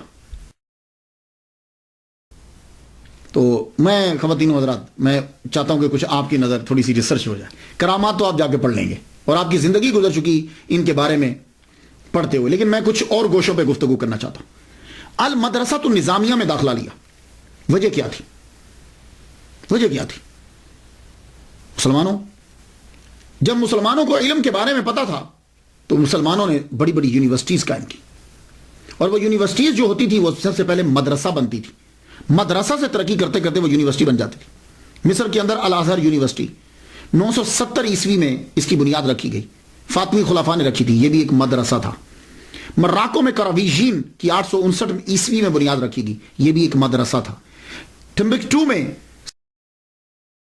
سینکھور 988 عیسوی میں اس کی بنیاد رکھی گئی، یہ اس وقت بہت بڑی یونیورسٹی، یہ بھی مدرسہ. اور بغداد کے اندر المدرسۃ النظامیہ 1065 عیسوی میں اس کی بنیاد رکھی گئی، اور یہ بھی بہت بڑی یونیورسٹی. اس کو مدرسۃ النظامیہ کیوں کہا جاتا ہے؟ اس کی وجہ یہ ہے کہ اس کا نصاب اور اس کے بنانے میں جو ہاتھ تھا وہ سلجوق بادشاہ کے وزیر اعظم ابو علی حسن بن اسحاق خواجہ المعروف نظام الملک توسی کا تھا. اور آج جب آپ جاتے ہیں، یہ میں درس نظامی پڑھ رہا ہوں، جب آپ مدرسہ میں داخلہ لیتے ہیں، یہ کیا کر رہے ہو؟ میں حفظ کر رہا ہوں. تو آپ کیا کر رہے ہو؟ میں درس نظامی پڑھ رہا ہوں. یہ درس نظامی کیا ہے؟ یہ اس نظام الملک توسی کی وجہ سے درس نظامی، کیونکہ اس نے ہی یہ نظام بنایا تھا، یہ نصاب اس نے بنایا تھا. تو اس مدرسہ کو دریا کے کنارے بغداد میں 1065 میں عبد القادر گیلانی رضی اللہ تعالیٰ عنہ کے داخلہ لینے سے 30 سال قبل 2 سال کے اندر بنا دیا تھا. میرے عبد القادر گیلانی رحمۃ اللہ نے جہاں پڑھا ہے، میں کچھ اس کے بارے میں بھی نظر کر دوں آپ. یعنی آپ کے داخلہ لینے سے 30 سال پہلے اس مدرسے کو بنایا گیا، اور 2 سال کے اندر اس کو دریا کے کنارے کے اوپر بنایا گیا. اور یہ مدرسۃ النظامیہ یہ صرف ایک مدرسہ نہیں ہے، group of institution of higher education کا یہ نام، ایک عمارت کا نام نہیں ہے، یہ گروپ کا نام ہے. پروفیسر فلپ نے کہا ہے کہ مدرسہ نظامیہ پہلا اسلامک علمی ادارہ ہے جس میں پورا سسٹم تھا. کلاسز کے اوقات تھے، کلاسز تھیں، اس کے اندر عملہ تھا، لیولز تھے، فائنل امتحان ہوتا تھا، اسکالرشپ دی جاتی تھی، لائبریری تھی، اور نظامیہ گروپ کے اندر بہت سارے مدارس تھے. تو عبد القادر گیلانی رحمۃ اللہ علیہ نے 1095 عیسوی میں اس کے اندر جا کے داخلہ لیا. اور یہ عظیم یونیورسٹی جس میں عبد القادر گیلانی رحمۃ اللہ پڑھتے ہیں، اس کا سب سے پہلا پرنسپل امام غزالی ہیں. اور یہ وہ عظیم یونیورسٹی جس میں عبد القادر گیلانی رحمۃ اللہ علیہ پڑھتے رہے ہیں، اس میں شیخ سعدی رحمۃ اللہ علیہ بھی پڑھتے رہے. اور یہ عظیم یونیورسٹی جس میں عبد القادر گیلانی رحمۃ اللہ علیہ پڑھتے رہے ہیں، اس کے پرنسپل علامہ ابن جوزی بھی رہے ہیں. اللہ اکبر. تو آپ یہ مدرسۃ النظامیہ جو تھا، اس کے اندر اس میں زیادہ تر شافعی فقہ، حنبلی فقہ پڑھائی جاتی تھی، اور فلسفہ جو تھا وہ اشعری تھا. اسی لیے عبد القادر گیلانی رحمۃ اللہ علیہ شافعی اور حنبلی دونوں پہ فتویٰ دیا کرتے تھے. خیر، آپ خود مجتہد اجتہاد کے مقام پہ فائز تھے. تو یہاں جو ہے اس کے اندر آپ نے تعلیم دی. تو ابتدائی 20 دن جو ہیں آپ کے تو فاقے میں گزر گئے. داخلہ لے لیا، اس کے اندر داخلہ مل گیا. 488 ہجری سے آپ کا تعلیمی سفر شروع ہو گیا. 488 ہجری سے 18 سال کی عمر سے. اور یہ سفر 496 ہجری تک رہا، 8 سال تک رہا. آپ نے حفظ تو اپنی والدہ ماجدہ سے کیا، فارسی زبان تو آپ کی مادری زبان تھی. اب آ کے آپ نے سب سے پہلے عربی پڑھی، عربی ادب پڑھا، تفسیر، قرآن، حدیث، فقہ، اصول فقہ، کلام، معانی، انصاب، تاریخ، سب پڑھ لگا. 8 سال کے اندر ہر شعبے کے اندر آپ نے پی ایچ ڈی کر لی، اور یہ بھی آپ کی کرامت ہے. اور خود فرماتے ہیں درست العلم حتی صرت کتبا.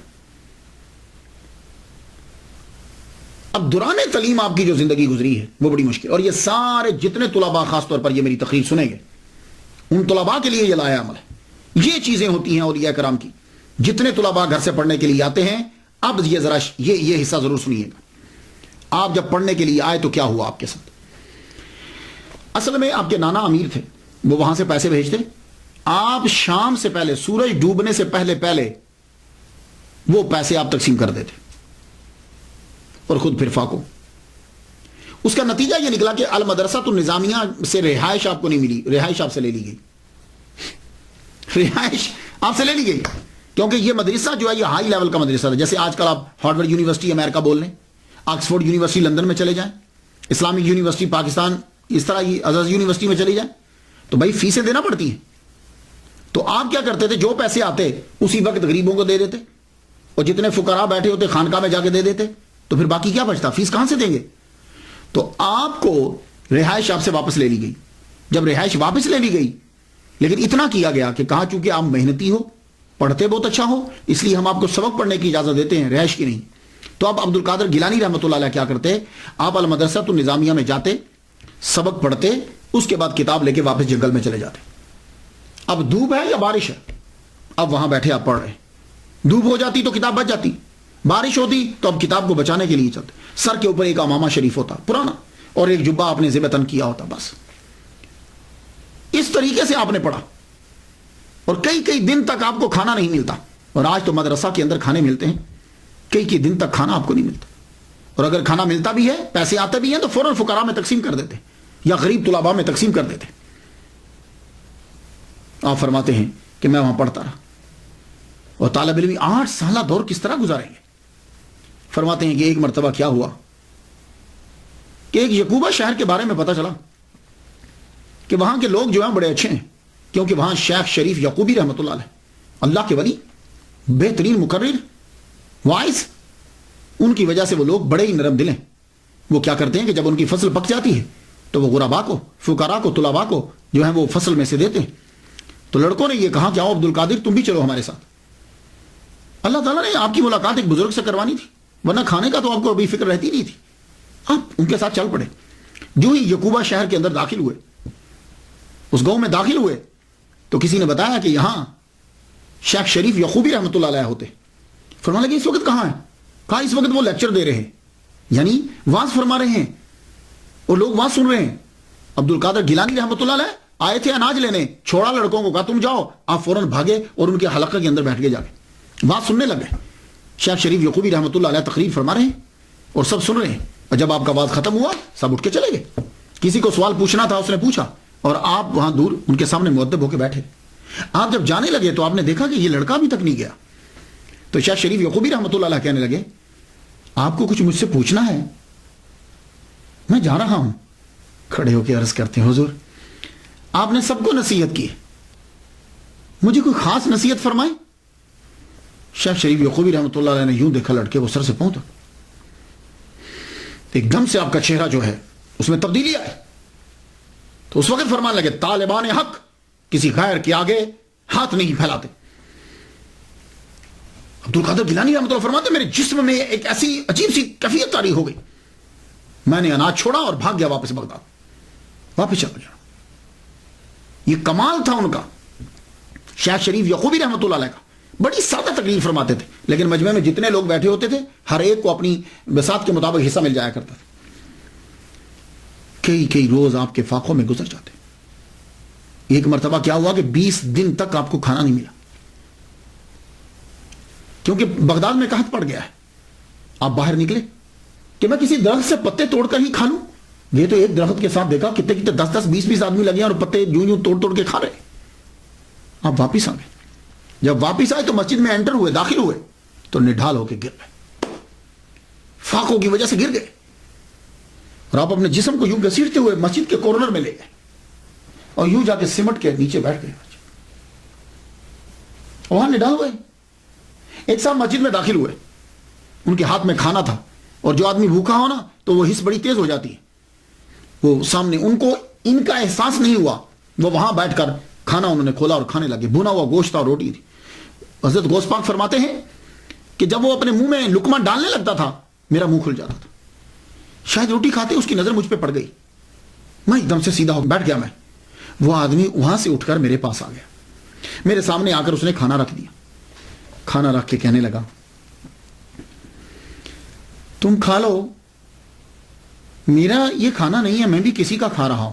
حضرت عبد القادر گیلانی رحمۃ اللہ نے ہاتھ یوں ہی رکھ لیا، فرمایا لگے تم کس کا کھا رہے ہو؟ یہ کہنے لگے میں گیلان سے آیا ہوں، کوئی عبد القادر لڑکا تھا، ان کی والدہ نے کوئی 8 دینار بھیجے تھے۔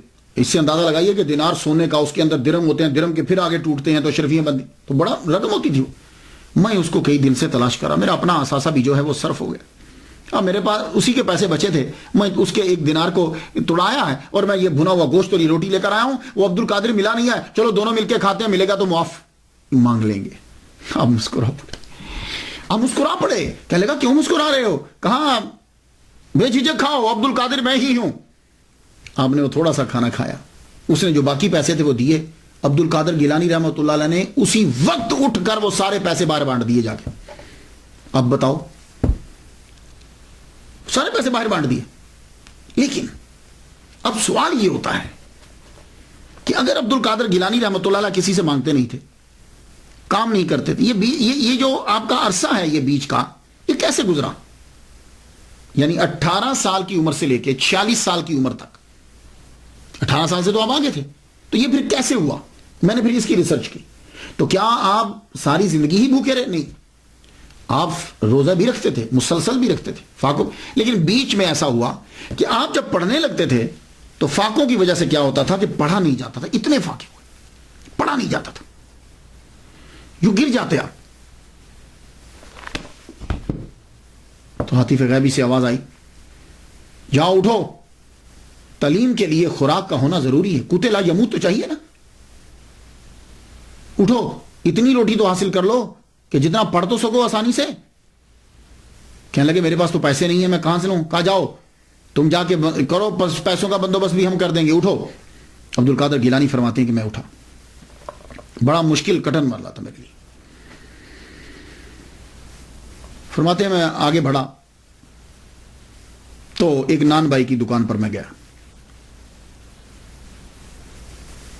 یہ تنور پہ جو روٹی لگاتے، تو میں اس سے بات کرنے لگا۔ کہتے ہیں کہ میں نے اسے کہا کہ مجھے 1.5 روٹی روزانہ دے دیا کرو، 1.5 روٹی 24 گھنٹے میں 1.5 روٹی، یہ جو آپ کا 8 سالہ پڑھائی کا دور ہے، 1.5 روٹی مجھے روزانہ دے دیا کرو، اور جب آئیں گے اس شرط پہ، جب آئیں گے تو میں تمہیں دے دوں گا، اور اگر نہ آئے میں مر گیا تو تم مجھے معاف کر دینا۔ یہ جملہ کہا تو نان بھائی رو پڑا، وہ تنور پہ روٹیاں لگانے والا رو پڑا، کہنے لگا ٹھیک ہے تم 1.5 روٹی لے جایا کرو۔ آپ وہاں سے 1.5 روٹی لیتے، پورے 24 گھنٹے میں، یہ پڑھائی کے دوران کی بات کر رہا ہوں جو 8 سالہ دور ہے، کچھ عرصہ آپ نے روٹی لی، پھر کچھ عرصہ بند کر دی بند میں، اور فاقوں کی وجہ سے وہی حال ہو گیا، جب آپ پڑھ رہے ہیں پڑھتے پڑھتے پھر نہیں ڈالو کے گرے پڑے۔ آواز آئی ہم نے آپ سے کہا تھا کہ جاؤ جا کے وہاں سے روٹی لے لیا کرو، کہا روٹی تو میں لینے جاتا ہوں، اب اس کے پیسے کون دے گا؟ مجھے شرم اور ندامت آتی ہے کہ میں آپ اس کے پاس جاؤں، اس کا تو کئی ماہ کا قرضہ بن چکا ہے۔ اچھا جاؤ فلاں جگہ پہ پہنچو، فلاں ایک خاص جگہ بتائی گئی، وہاں تمہاری قرضے چکانے کا سبب پڑا ہوا ہے۔ آپ وہاں پہنچے، جگہ کو کوئی نہیں جانتا تھا، آپ اس جگہ پہ گئے تو سونے کا ٹکڑا وہاں چھوٹا سا پڑا ہوا تھا، آپ نے وہ لیا، اسے بیچا اور نان بھائی کا قرضہ جو ہے وہ چکا دیا۔ تو یہ میں نے آپ کو بتایا کہ آپ کی تعلیم کے دوران یہ سلسلہ بھی جو ہے جاری رہا، فقہ اور اصول فقہ آپ نے پڑھی محمد بن حسین بن محمد ابو الوفا علی بن عقیل حنبلی سے، قاضی ابو سعید محرمی حنبلی رحمۃ اللہ علیہ سے، ابو الخطاب محفوظ حنبلی رحمۃ اللہ سے، اور ادب آپ نے ابو زکریا یحییٰ بن علی سے پڑھا، حدیث آپ نے محمد بن حسن باقلانی، شیخ ابو سعید بن عبد القریم، شیخ ابو الغنائم محمد بن علی بن محمد، ابو طاہر عبد الرحمن بن احمد، محمد بن مختار الحاشمی، علی بن احمد القرخی، عبد القادر بن محمد بن یوسف، ان جیسے جید محدثین سے آپ نے حدیث کو پڑھا۔ اور یہ بھی آپ کی کرامت ہے کہ 8 سال کے اندر ہر علم کے اندر PhD کر لی۔ درست العلم حتی صرت قطبا، میں نے اتنا علم پڑھا کہ میں قطب بن گیا، اور قطب ولایت کے اندر سب سے اعلی درجہ ہے۔ اب 26 سے 46 سال، یہ 20 سال کا عرصہ بنتا ہے۔ اب آپ کا تصوف کی طرف رجحان تو خیر بچپن ہی سے تھا، اب تکوینی ولی ہے۔ تکوینی ولی وہ ہوتا ہے جو پیدائشی ولی ہو، تشریعی ولی وہ ہوتا ہے کہ جو عبادت کر کر کے ولی بنتا ہے۔ آپ تکوینی ولی ہیں، آپ کے بابا کی تربیت، آپ کی ماما کی تربیت، آپ کے نانا کی تربیت، اور خود آپ نے 18 سال جو گزارے، تصوف ہی تصوف ہے. لیکن پھر بھی آپ بغداد کے اندر ایک بہت مشہور خانقاہ تھی، وہ خانقاہ تھی حضرت حماد بن مسلم شامی رحمۃ اللہ علیہ کی، سما بغدادی. یہ شام کے رہنے والے تھے. انہوں نے علم کچھ نہیں پڑھا ہوا تھا، امی تھے، لیکن علم تو نہیں پڑھا تھا، لیکن باطنی میں ان سے کوئی بڑا نہ تھا. آپ ان کی محفل میں پہنچے. اب یہاں دو روایات ہیں، میں نے جو تحقیق کی مجھے دو طرح سے اشارے ملے کتابوں سے، معاف کیجیے گا، کتابوں سے دو طرح کے اشارے ملے. ایک تو یہ ہے کہ آپ جب بغداد آئے ہیں تو پہلے ان سے ملاقات ہوئی ہے کہ آپ انہی کی خانقاہ میں ٹھہرے. ایک یہ اشارہ کہ آپ جب تشریف لائے تو آپ نے یہ جو حضرت حماد بن مسلم ہے، یہ شام سے آ کر انہوں نے یہاں خانقاہ بنائی تھی، اور آپ کے پاس فقراء رہتے تھے، تو آپ ان کے پاس آئے. تو جب آئے تو آپ نے ان کو دیکھتے ہوئے فرمایا کہ تم ظاہری علم جا کر پڑھو، ظاہری علم پڑھو جا کر. اور آپ نے مدرسہ نظامیہ وغیرہ میں جا کے پھر داخلہ لیا. ایک یہ مجھے اشارہ کتابوں سے یہ ملا. مگر وقتاً فوقتاً آپ ان کے پاس آتے رہتے تھے، تعلیم کے دوران بھی آتے اور بیٹھتے. بہت سے تصوف کے مسائل اور مشکل جو چیزیں وہ حل ہوئی ان سے.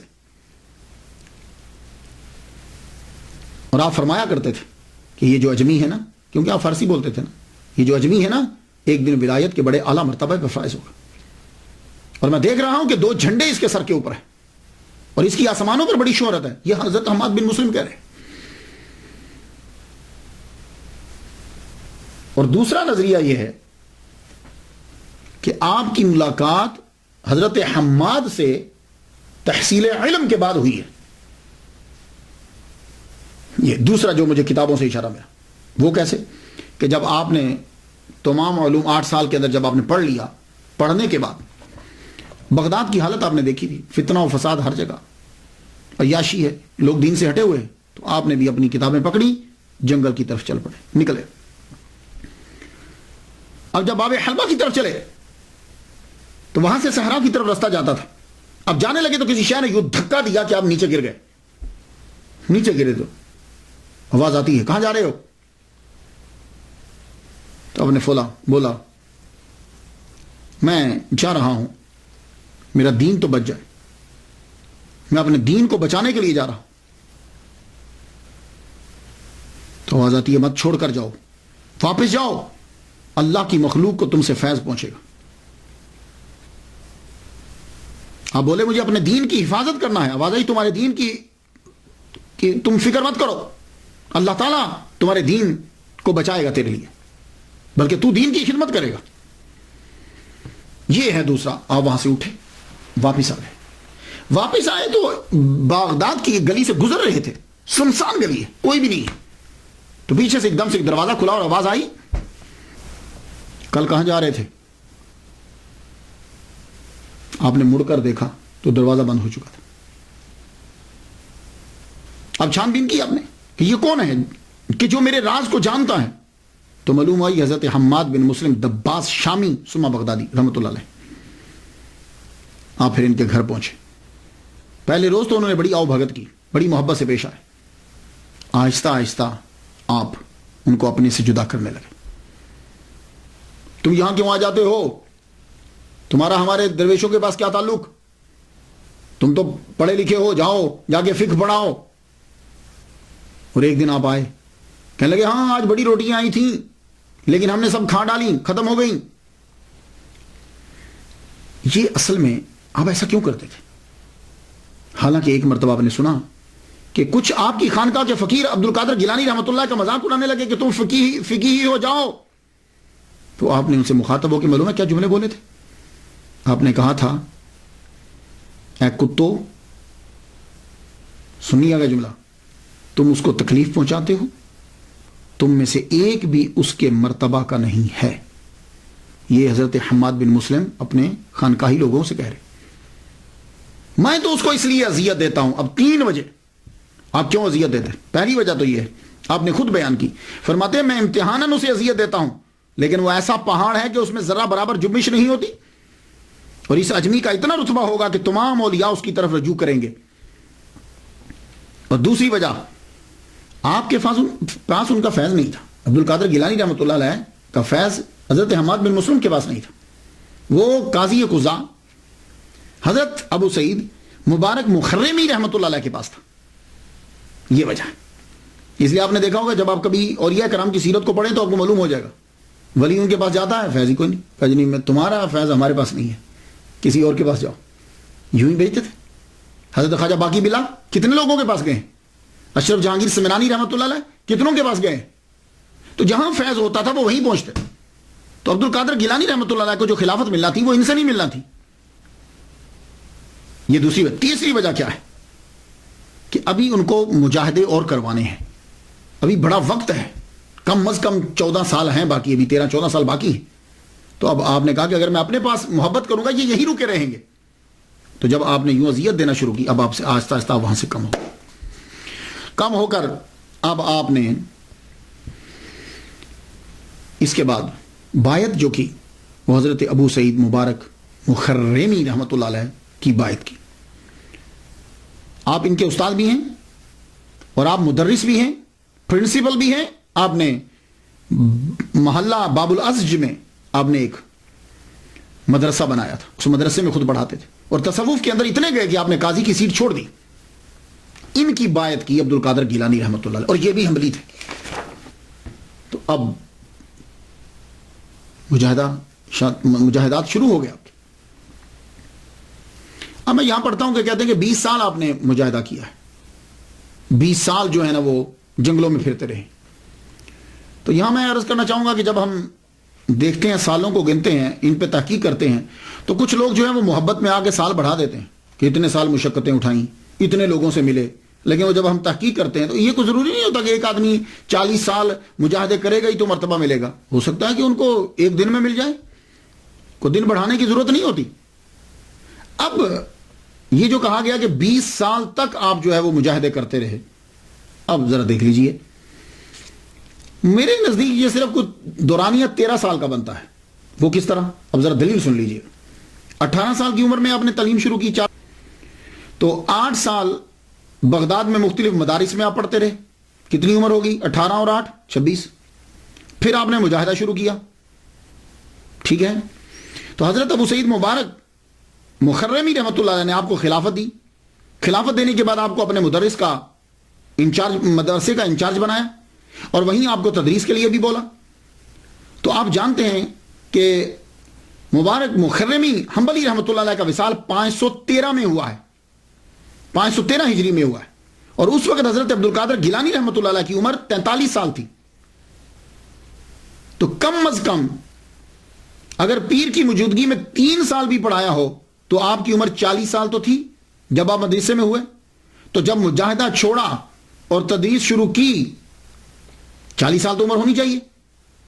تو اب آپ خود سوچ لیجئے کہ 26 سال کی عمر میں تو آپ پڑھ کر فارغ ہوئے ہیں, تو اب 26 کے بعد کتنے لگائیں گے آپ کے 40 بن جائیں. تو اسی لیے میں کہتا ہوں کہ آپ کا دورانیہ جو ہے وہ 13-14 سال کا ہے, اور اس میں 11 سال آپ کا مجاہدہ جو ہے وہ برج کا ہے. ہاں اگر کوئی صاحب یہ کہتے ہیں کہ جی ہم ان کا مجاہدہ جو ہے وہ دوران تعلیم کا دورانیہ جو ہے وہ بھی شامل کرتے ہیں, تو ٹھیک ہے, پھر اس کے پھر بن جاتا ہے کہ اگر آپ یہ کہیں کہ وہ بھی مجاہدہ ہی تھا. آپ نے پڑھا, پڑھنے کے بعد اب آپ ریاضت اور مجاہدے کے لیے اپنے پیر کی کہنے کے اوپر حضرت خضر علیہ السلام بھی آپ کی تربیت کر رہے. پہلے وہ سال کے بعد آتے تھے, 3 سال تک انہوں نے اسی طرح کیا. وہ 1 سال میں آتے, پھر سال کے بعد آتے, پھر سال کے بعد آتے, پھر اس کے بعد آپ زیادہ آنے لگ گئے, آپ کی تربیت کرتے. بلکہ بعض اوقات تو ایسا ہوتا کہ آپ رہتے ہی ان کے ساتھ. اب انسان کی جو بھری جوانی ہوتی ہے, 40 سال تک انسان کی تقریباً جوانی رہتی ہے اگر وہ اپنی چیزوں کو سنبھال کے رکھے. 40 سال تک تو رہتی. اب 40 سال کے اندر عبد القادر گیلانی رحمۃ اللہ علیہ کے کردار پر کوئی آدمی انگلی نہیں اٹھا سکتا کہ وہ یہ کہے کہ یہ عبد القادر گیلانی رحمۃ اللہ نے یوں کیا. ولادت سے لے کے 40 سال تک یہ بھری جوانی کا ٹائم ہے. جب سے آپ جوان 18 سے لے لیجیے, کوئی آدمی انگلی نہیں اٹھا سکتا. لیکن اس کو کنٹرول کرنے کے لیے آدمی کے لیے سب سے بہترین طریقہ یہ ہوتا ہے روزے. تو عبد القادر گیلانی رحمۃ اللہ علیہ نے روزے رکھے. آپ کی عمر 18 سال کے بعد 40 سال تک بیچ میں مجاہدہ اور تعلیم کا دورانیہ روزے رکھ رہے ہیں. سحری اور افطار، سحری اور افطار. لیکن سحری اور افطار ہوتا کیسے؟ سحری اور افطار کبھی پانی پہ ہو رہا ہے، سحری بھی پانی پہ، افطاری بھی پانی پہ. اور کبھی کیا ہوتا ہے کہ سحری درخت کے پتوں سے، افطاری بھی درخت کے پتوں کے ساتھ. بھوک چیخ پڑی، نفس چیخ پڑا، اتنے مجاہدے کیے آپ نے. اور بعض کا تو ایسا ہوتا کہ آپ کو نیند آ جاتی، نیند آتی تو آپ بیٹھ جاتے. سجدے میں ہے، نیند آئی ہے، ایک دم بیٹھ گئے، پھر بیٹھے بیٹھے نیند آ گئی، ایک دم کھڑے ہو گئے. اور بعض اوقات کھڑے کھڑے بھی نیند آ جاتی. آپ نے دیکھا کہ کئی لوگ کھڑے سو جاتے، تو جب کھڑے کھڑے نہیں آپ چل پڑتے، اور جب چل پڑتے تو پاؤں میں جوتا تو ہے نہیں، چلتے رہتے، اتنا چلتے کہ پاؤں پہ چھالے پڑ جاتے اور خون رسنے لگ جاتا آپ کے پاؤں سے. اور اس قدر مجاہدہ کیا. ولی بننا آسان نہیں ہے، یہ ولیوں کا بادشاہ بننا ہے. اس لیے ہر اور آپ اتنے کمزور ہو جاتے کہ ایک دم سے گر جاتے. لوگ سمجھتے کہ فوت ہو گئے ہیں، اور لوگ اٹھا کر تجہیز و تکفین کا انتظام کرنا شروع ہو جاتے. لیکن ہوتا کیا، ایک دم سے آپ کے جسم میں جنبش ہوتی تو لوگوں کو پتا چلتا نہیں بھائی یہ زندہ ہے. اللہ. جب شیطانوں نے یہ دیکھا کہ انہوں نے نفس پر کنٹرول کر لیا ہے، تو شیطان سب سے پہلے وسوسہ ڈالتا ہے. یہ بات یاد رکھیے، وہ وسوسہ ڈالے گا، خود کچھ نہیں کہتا، آگے وسوسہ ڈالتا ہے اور آدمی برائی کرنے لگ جاتا ہے. لیکن وہ وسوسہ جب ڈالتا ہے تو نفس اس کو کنٹرول کرتا ہے.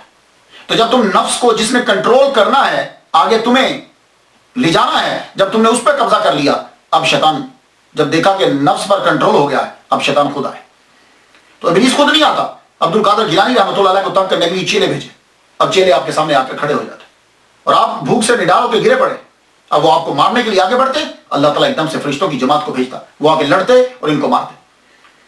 اب جب یہ شیطانوں نے یہ دیکھا کہ ہمارا بس نہیں چل رہا، اب ابلیس خود آیا. ابلیس خود نہیں آتا، یہ یاد رکھیے، ابلیس خود نہیں آتا، وہ اس کے چیلے ہی بڑے پاورفل ہیں. لیکن عبد القادر گیلانی رحمۃ اللہ علیہ نے شیطانی دنیا کو تباہ کر کے رکھ دیا، بن نہ اٹھے. اب شیطان خود آئے، ابلیس خود آتا ہے. اب خود آ کے اس نے غوث سمدانی کو بڑا تنگ کیا. ایک دفعہ تو مارنے کے لیے آگے بڑھا، کہنے لگا تم نے کیا ہمیں تباہ کر دیا ہے.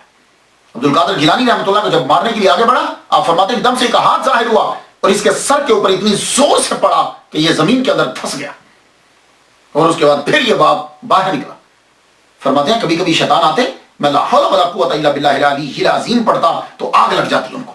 اس لیے آپ لوگ بھی جب کبھی ایسا محسوس کرو تو لا حول ولا قوت الا باللہ العلی العظیم پڑھیں، ان کو آگ لگ جاتی. مجاہدوں کے دوران حضرت خضر علیہ السلام کا آنا جانا بھی رہتا. 496 ہجری سے لے کے 509 ہجری تک چلوں کا سلسلہ رہا ان کا. اور زیادہ تر آپ برج، ایک کھنڈر پرانی عمارت تھی، اس کے اندر رہتے. آخری جو آپ کا چلہ ہے وہ بڑا شدید چلہ تھا. 40 دن تک آپ نے کچھ نہیں کھایا، کچھ نہیں کھایا. اب شیطان اس کے اندر، اب اس کو بھی معلوم ہو گیا کہ یہ اپنے مقام پہ پہنچنے والے. ابلیس جان جانتا ہے. اب اس نے کیا حربہ استعمال کیا، شدید گرمی، پیاس آپ کو لگی ہے، 40 دن ہو چکے ہیں. اب بادلوں میں آ جاتا ہے اور آ کے کہتا ہے عبد القادر، اب یہ بہت بڑا اس جگہ پر آ کے بڑے بڑے ولی جو ہیں وہ پھسل جاتے ہیں. اے عبد القادر جاؤ، میں نے ساری نمازیں تم پہ معاف کر دی. کیونکہ آپ اس چلوں کے اندر بھی 5 وقت کی نماز ادا کر رہے ہیں. اب سوچئے کہ ایک آدمی نے 40 دن سے کچھ نہیں کھایا، وہ اٹھ کر کیسے نماز پڑھے گا؟ لیکن آپ نماز پڑھ رہے ہیں. جاؤ، میں نے اپنی نمازیں تم پر معاف کر دی، میں تم سے خوش ہوا. آپ نے ایک دم سے سوچا محمد مصطفیٰ صلی اللہ علیہ وسلم پر معاف نہیں ہے، حضور حضرت امام حسین رضی اللہ تعالیٰ عنہ کو معاف نہیں ہوئی، مجھے کس طریقے سے معاف ہو گئی، مجھے یہ کیسے معاف ہو گئی؟ کہنے لگے لا حول ولا قوت الا باللہ العلی العظیم. جب آپ نے یہ پڑھا ایک دم سے دھواں بن کر شیطان غائب ہو گیا. غائب ہوا تو جاتے ہوئے پھر ایک چوٹ لگا گیا. کہنے لگا عبد القادر تیرے علم نے تجھے بچا لیا. آپ نے فرمایا نہیں، خدا کے فضل نے مجھے بچا لیا. یہ چیزیں تھیں. اب یہ آخری تھا آپ کا. شیطان بھاگ گیا. اس نے کہا میں یہاں کامیاب نہیں ہو سکتا. اس لیے عبد القادر گیلانی رحمۃ اللہ کی کوئی بھی چیز ہو، ان کی فاتحہ یا ان کی نیاز یا ان کا کوئی، اس کے پاس شیطان بھڑکتا تک نہیں، کیونکہ وہ ایک مایوس ہو گیا. وہ کبھی بھی قریب نہیں آئے. عبد القادر جیلانی رحمۃ اللہ کے قریب کبھی نہیں آتا.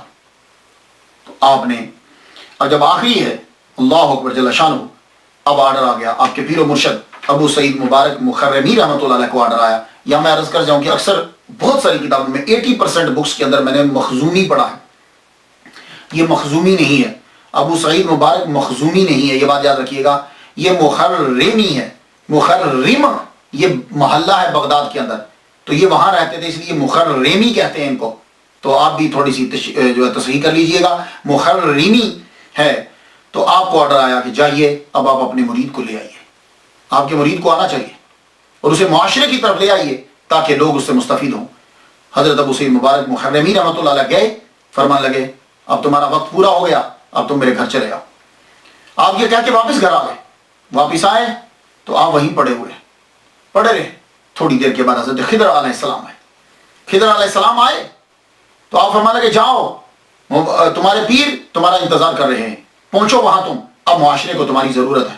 آپ اپنی طاقت کو جمع کرتے ہوئے اٹھے. جب پہنچے تو دیکھا ابو سعید مبارک مخرمی رحمۃ اللہ علیہ دروازے کے اوپر کھڑے انتظار کر رہے ہیں اور دیکھ کے مسکرانے لگے اور ویسے پیار سے کہنے لگے کیا ہمارا کہنا کافی نہیں تھا کہ خضر علیہ السلام کو جا کر کہنا پڑا. اندر گئے تو حضرت عبد القادر گیلانی رحمۃ اللہ علیہ فرماتے ہیں کہ اس وقت انہوں نے مجھے اپنے ہاتھوں سے روٹی کے یوں لقمے کر کر کے میرے منہ میں ڈالے. 40 دن سے یہ آخری چلا میرے منہ میں ڈالا. جو لقمہ میرے حلق سے نیچے اترتا تھا فرمان لگے مرتبہ اور درجہ بلند ہوتا جاتا تھا. روٹی ختم ہوئی تمام چیزیں مجھ پر آشکار ہوگی، ظاہر ہوگی. پھر آپ نے مجھے اپنا جبہ مبارک جو ہے وہ عطا کیا اور اسی وقت خلافت عطا فرما دی. تو حضرت الغوث الاعظم مرید ہے ابو سعید مبارک مخرمی حنبلی رحمۃ اللہ علیہ کے. یہ مرید ابو الحسن علی کرشی ہنکاری. یہاں بھی عرض کر جاؤں یہ لفظ جو ہے یہ حکار ہے. حکار کردوں کا ایک قبیلہ ہے. اکار بھی کہیں لکھا ہوا ہے، حکاری سے کہتے ہیں. یہ حکاری ہنکار بھی ہے، ہنکار ایک پہاڑ کا نام ہے. نہکاری بھی میں نے کہیں پڑھا ہے لیکن حکاری صحیح لفظ ہے، نہکاری یا ہنکاری.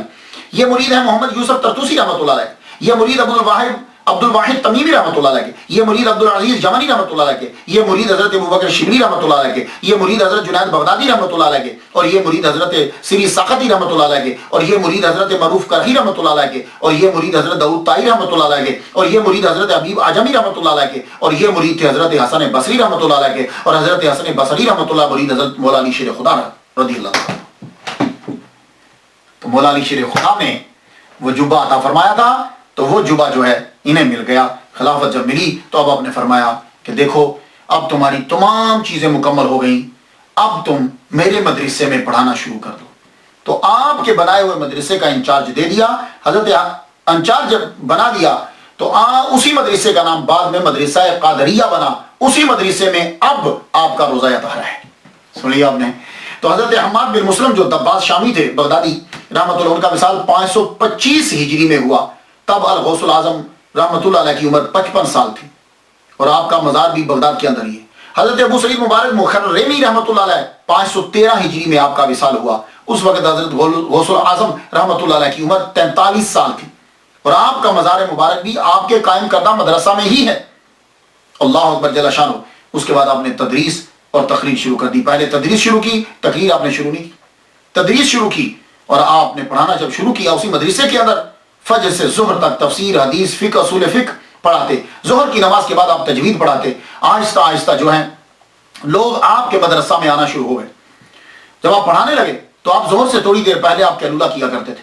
جب آپ کی عمر جو ہے وہ 51 سال کے قریب ہوئی، 51 سال آپ کی عمر ہوگی، پڑھاتے ہوئے تقریباً آپ کو 10 سال گزر گئے. 51 سال آپ کی عمر ہوئی تو قیلولہ فرما رہے ہیں کہ حضور صلی اللہ علیہ وسلم کا دیدار ہو گیا.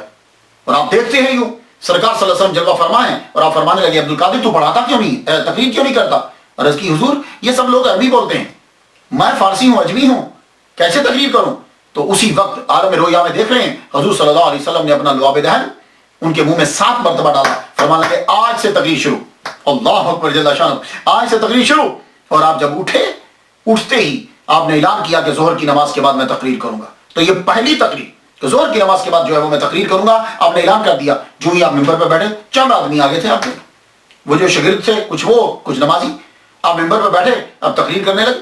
تو آدمی جب ایک دم سے پہلی تقریر اور پھر بہت زیادہ علم ہو کہاں سے شروع کرے، پھر ایک دم ایک عجیب سی کیفیت طاری ہوئی. دیکھتے ہیں کہ مولا علی شیر خدا نظر آ رہے ہیں. فرماتے ہیں بیٹے تقریر شروع کیوں نہیں کرتے؟ کہا جھجک ہو رہی ہے. آپ نے 6 مرتبہ اپنا لعاب دہن ان کے منہ مبارک میں ڈالا. اب جو تقریر شروع کی، جس کے منہ مبارک میں نبی کا لعاب دہن ہو، مولا علی کا ہو، اللہ اکبر. ایک علم کا شہر ہے، دوسرا علم کا دروازہ ہے. اب غوث اعظم کے منہ سے کیوں نہیں نکلے گا سمندر؟ اللہ اکبر جل شانہ.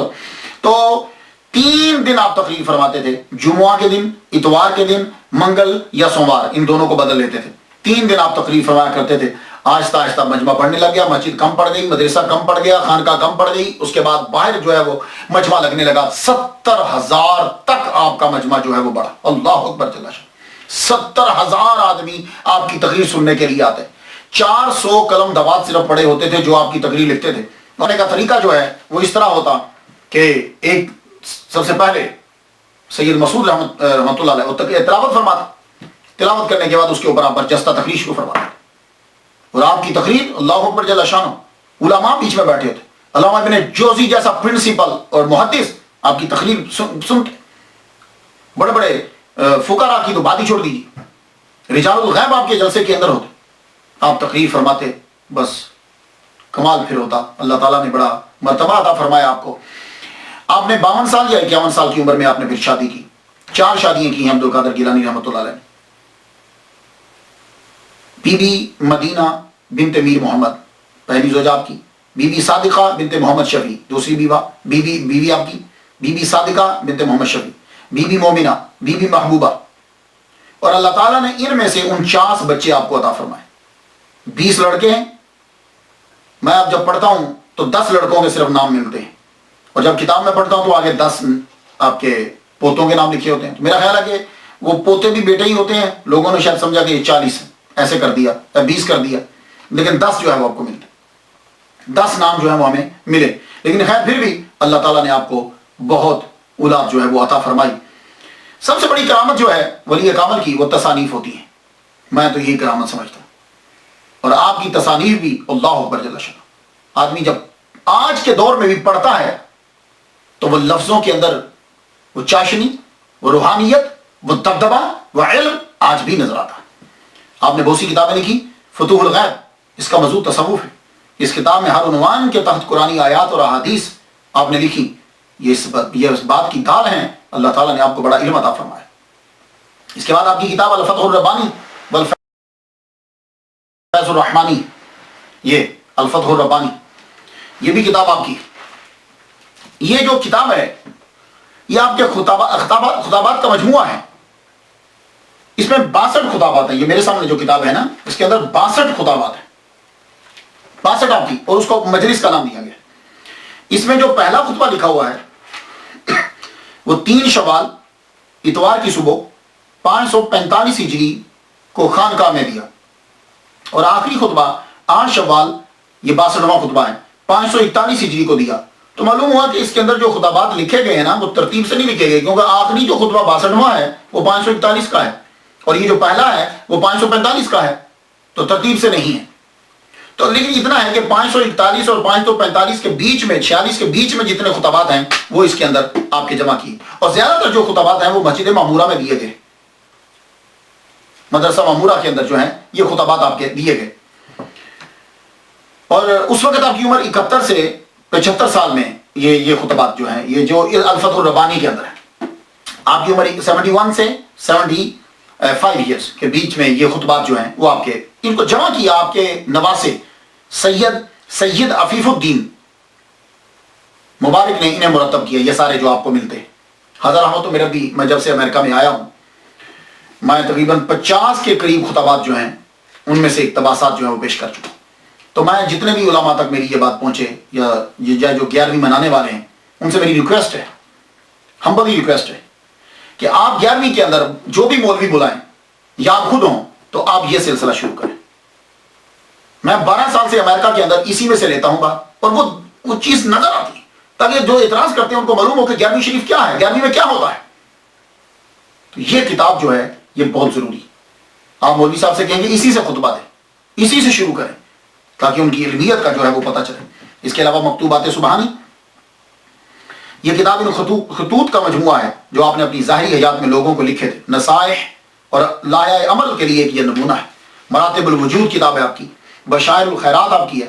اس کے اندر حضور صلی اللہ علیہ وسلم پہ درود لکھے ہیں، جیسے دلائل الخیرات ہے نا، ایسے ہی الفیوزات ربانیہ فی الاوراد القادریہ کتاب ہے آپ کی، تحفۃ المتقین و سبیل العارفین کتاب ہے آپ کی، یواقیت الحکم آپ کی کتاب ہے، جلاء الخواطر فی الباطن والظاہر 45 مجالس ہیں، اس میں خطابات ہیں، سر الاسرار و مظہر الانوار فیما یحتاج الیہ الابرار، یہ آپ کی کتاب ہے، نام سے ہی پتہ چلتا ہے۔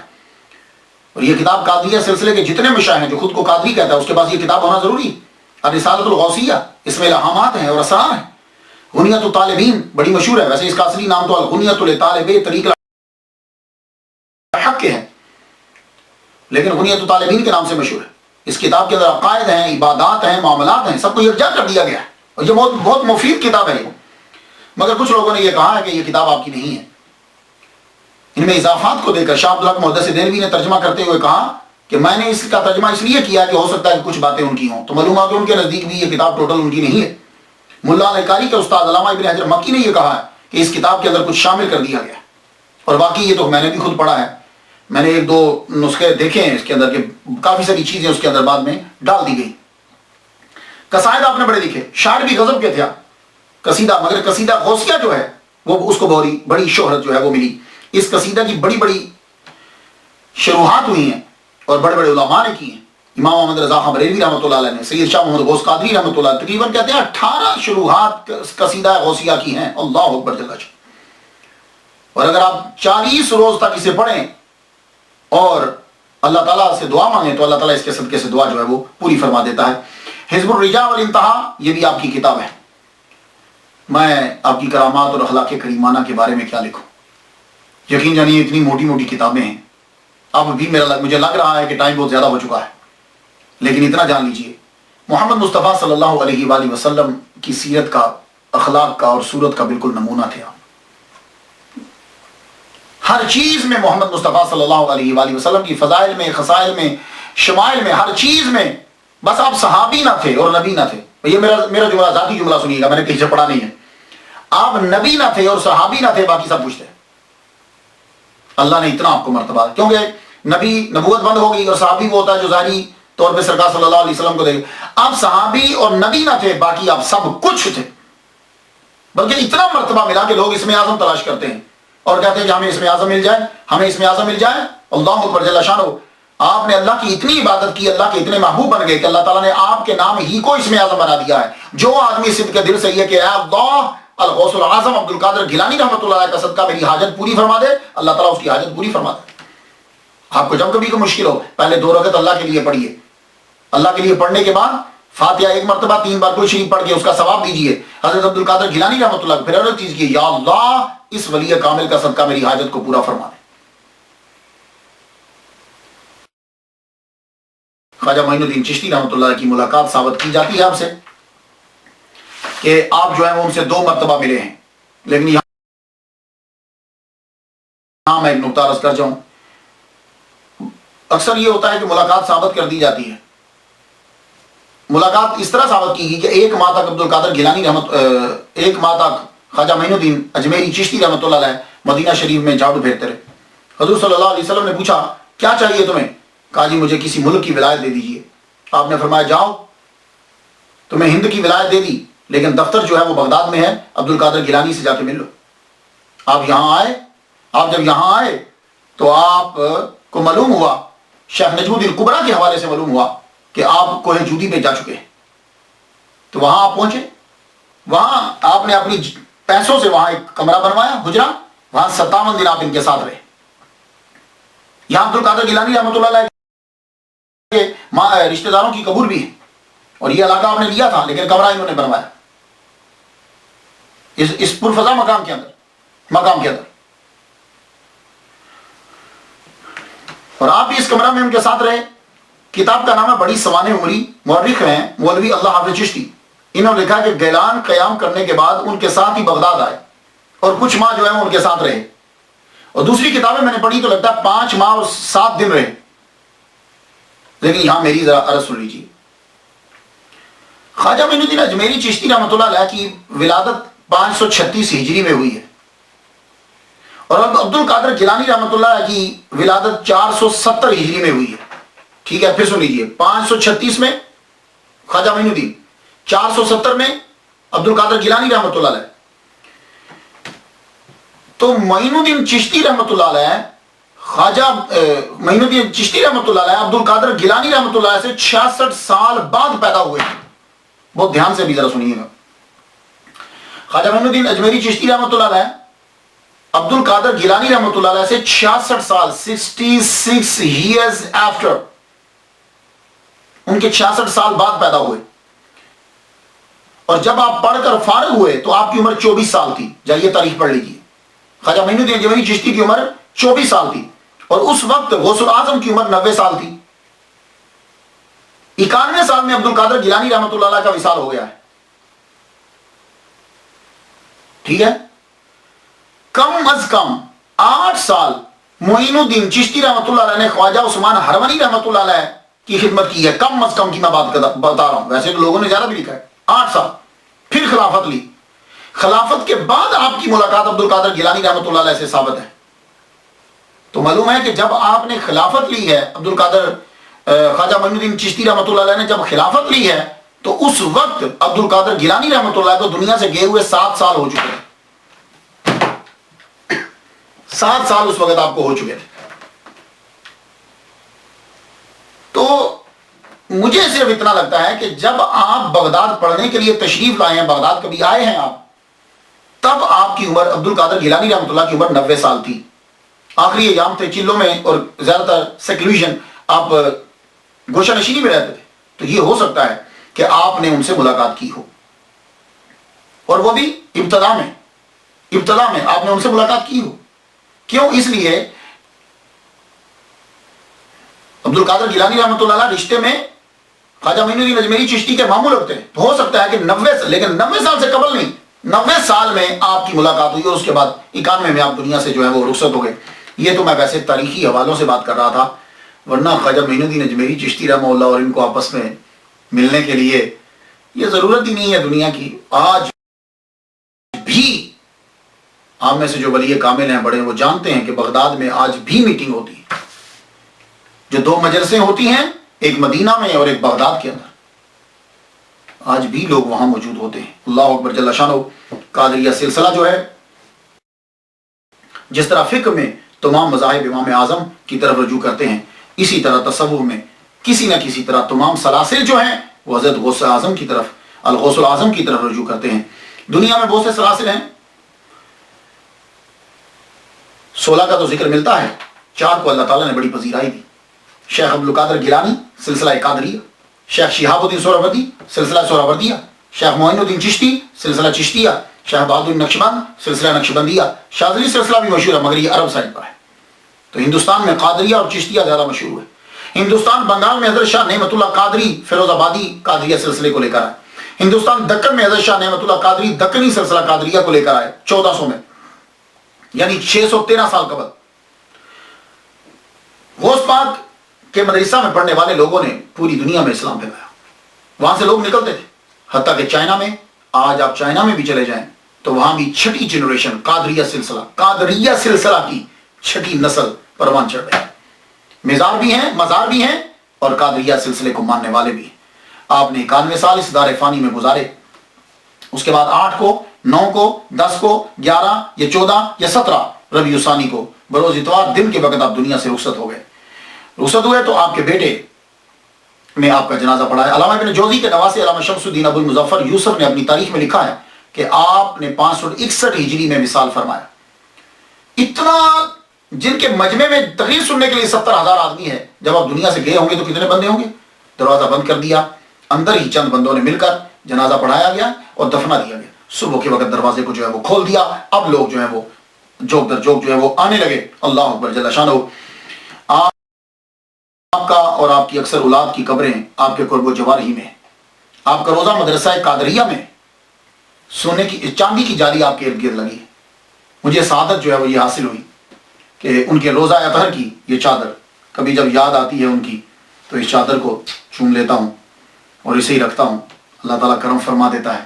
آپ کے لیے بھی دعا کرتا ہوں کہ اللہ تعالیٰ, کیونکہ جو بزرگوں کے در پہ لگ جاتی ہے چیز, یہ ان کے قبر کے اوپر بالکل یہ چادر تھی. اس کے علاوہ جب وہ پرانا تصحیح کی گئی اور جالی لگائی گئی تو کچھ کیلیں اور وہ مٹی بھی جو ہے وہاں کی وہ بھی میں نے میرے ادھر تبرکات جہاں پڑے میں نے اس جگہ پہ اس کو جا کے رکھا، میرے پاس آج بھی ہیں۔ اللہ تعالیٰ ان چیزوں کے صدقے سے سب پہ جو ہے وہ کرم فرمائے۔ تو آپ لوگ، میں تو فاتحہ ان کے لیے پڑھ چکا، بلکہ جب سے لکھتا رہتا ہوں پڑھتا رہتا ہوں، آپ پر بھی ہے کہ آپ بھی فاتحہ پڑھیے، اور خاص طور پر ان کی کتب جو ہیں، باقی ان کی کرامات وہ آپ پڑھتے رہیے۔ بہت سی کتابیں لکھی ہیں، کرامت سے آدمی کی عقیدت جو ہے وہ بڑھتی ہے۔ مجھے جو ہو سکا میں نے آپ تک پہنچا دیا۔ اجازت دیجیے، وآخر دعوانا الحمدللہ رب العالمین۔